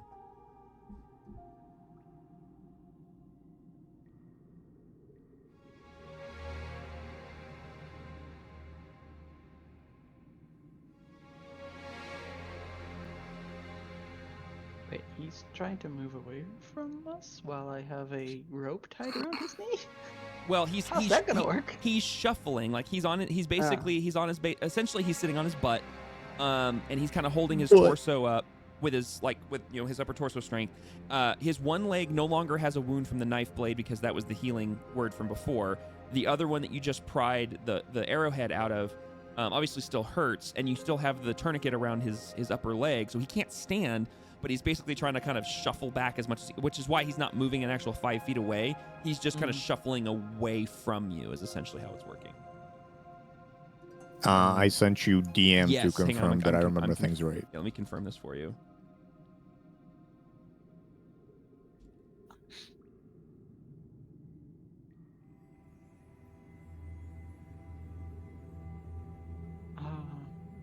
Wait, I know that I was under the effect of Zone of Truth. Yes, you do. So I can reasonably assume that if Zone he Truth. was affected, he would also know. Yes, but he's also very distracted, and he's also like very, like adrenaline's pumping for him right now. I don't think Fair. he much cared when he was getting Correct. burned alive. Correct. That was before, and I never did that. I'm the good guy here? Question mark. We can fix that. One of us. No, that's my other character. Okay, there you go. Hopefully that answers your question. I like how the rest of the party that hasn't been whispered to is in our Discord group. It's like, Yeah. why are they rolling Constitution saves? Yeah. Giggity. I fuck it, I'm gonna sit Wait, on this. why did I roll? No, he's right. I didn't. Hold on. Oh I'm my holding gosh. on. It doesn't matter. It was roll Oh. +2, but that's. Thank you, Monhold. Oh my gosh. It's Oh, not I supposed to see be a what you- con, It's yeah. supposed to be an int, but they're both 14. They're both +2. That's fine. He's Yeah. still stupid. It's still the same. It's- Yeah. Thank you for. Um, yeah, you're supposed to be an intelligence saving throw, not a Constitution saving throw. Apologies on that. Thank you for catching that. That Let's was see. great. I don't know what him recoiling. Let's see if I can get some none of it since I'm here and everything.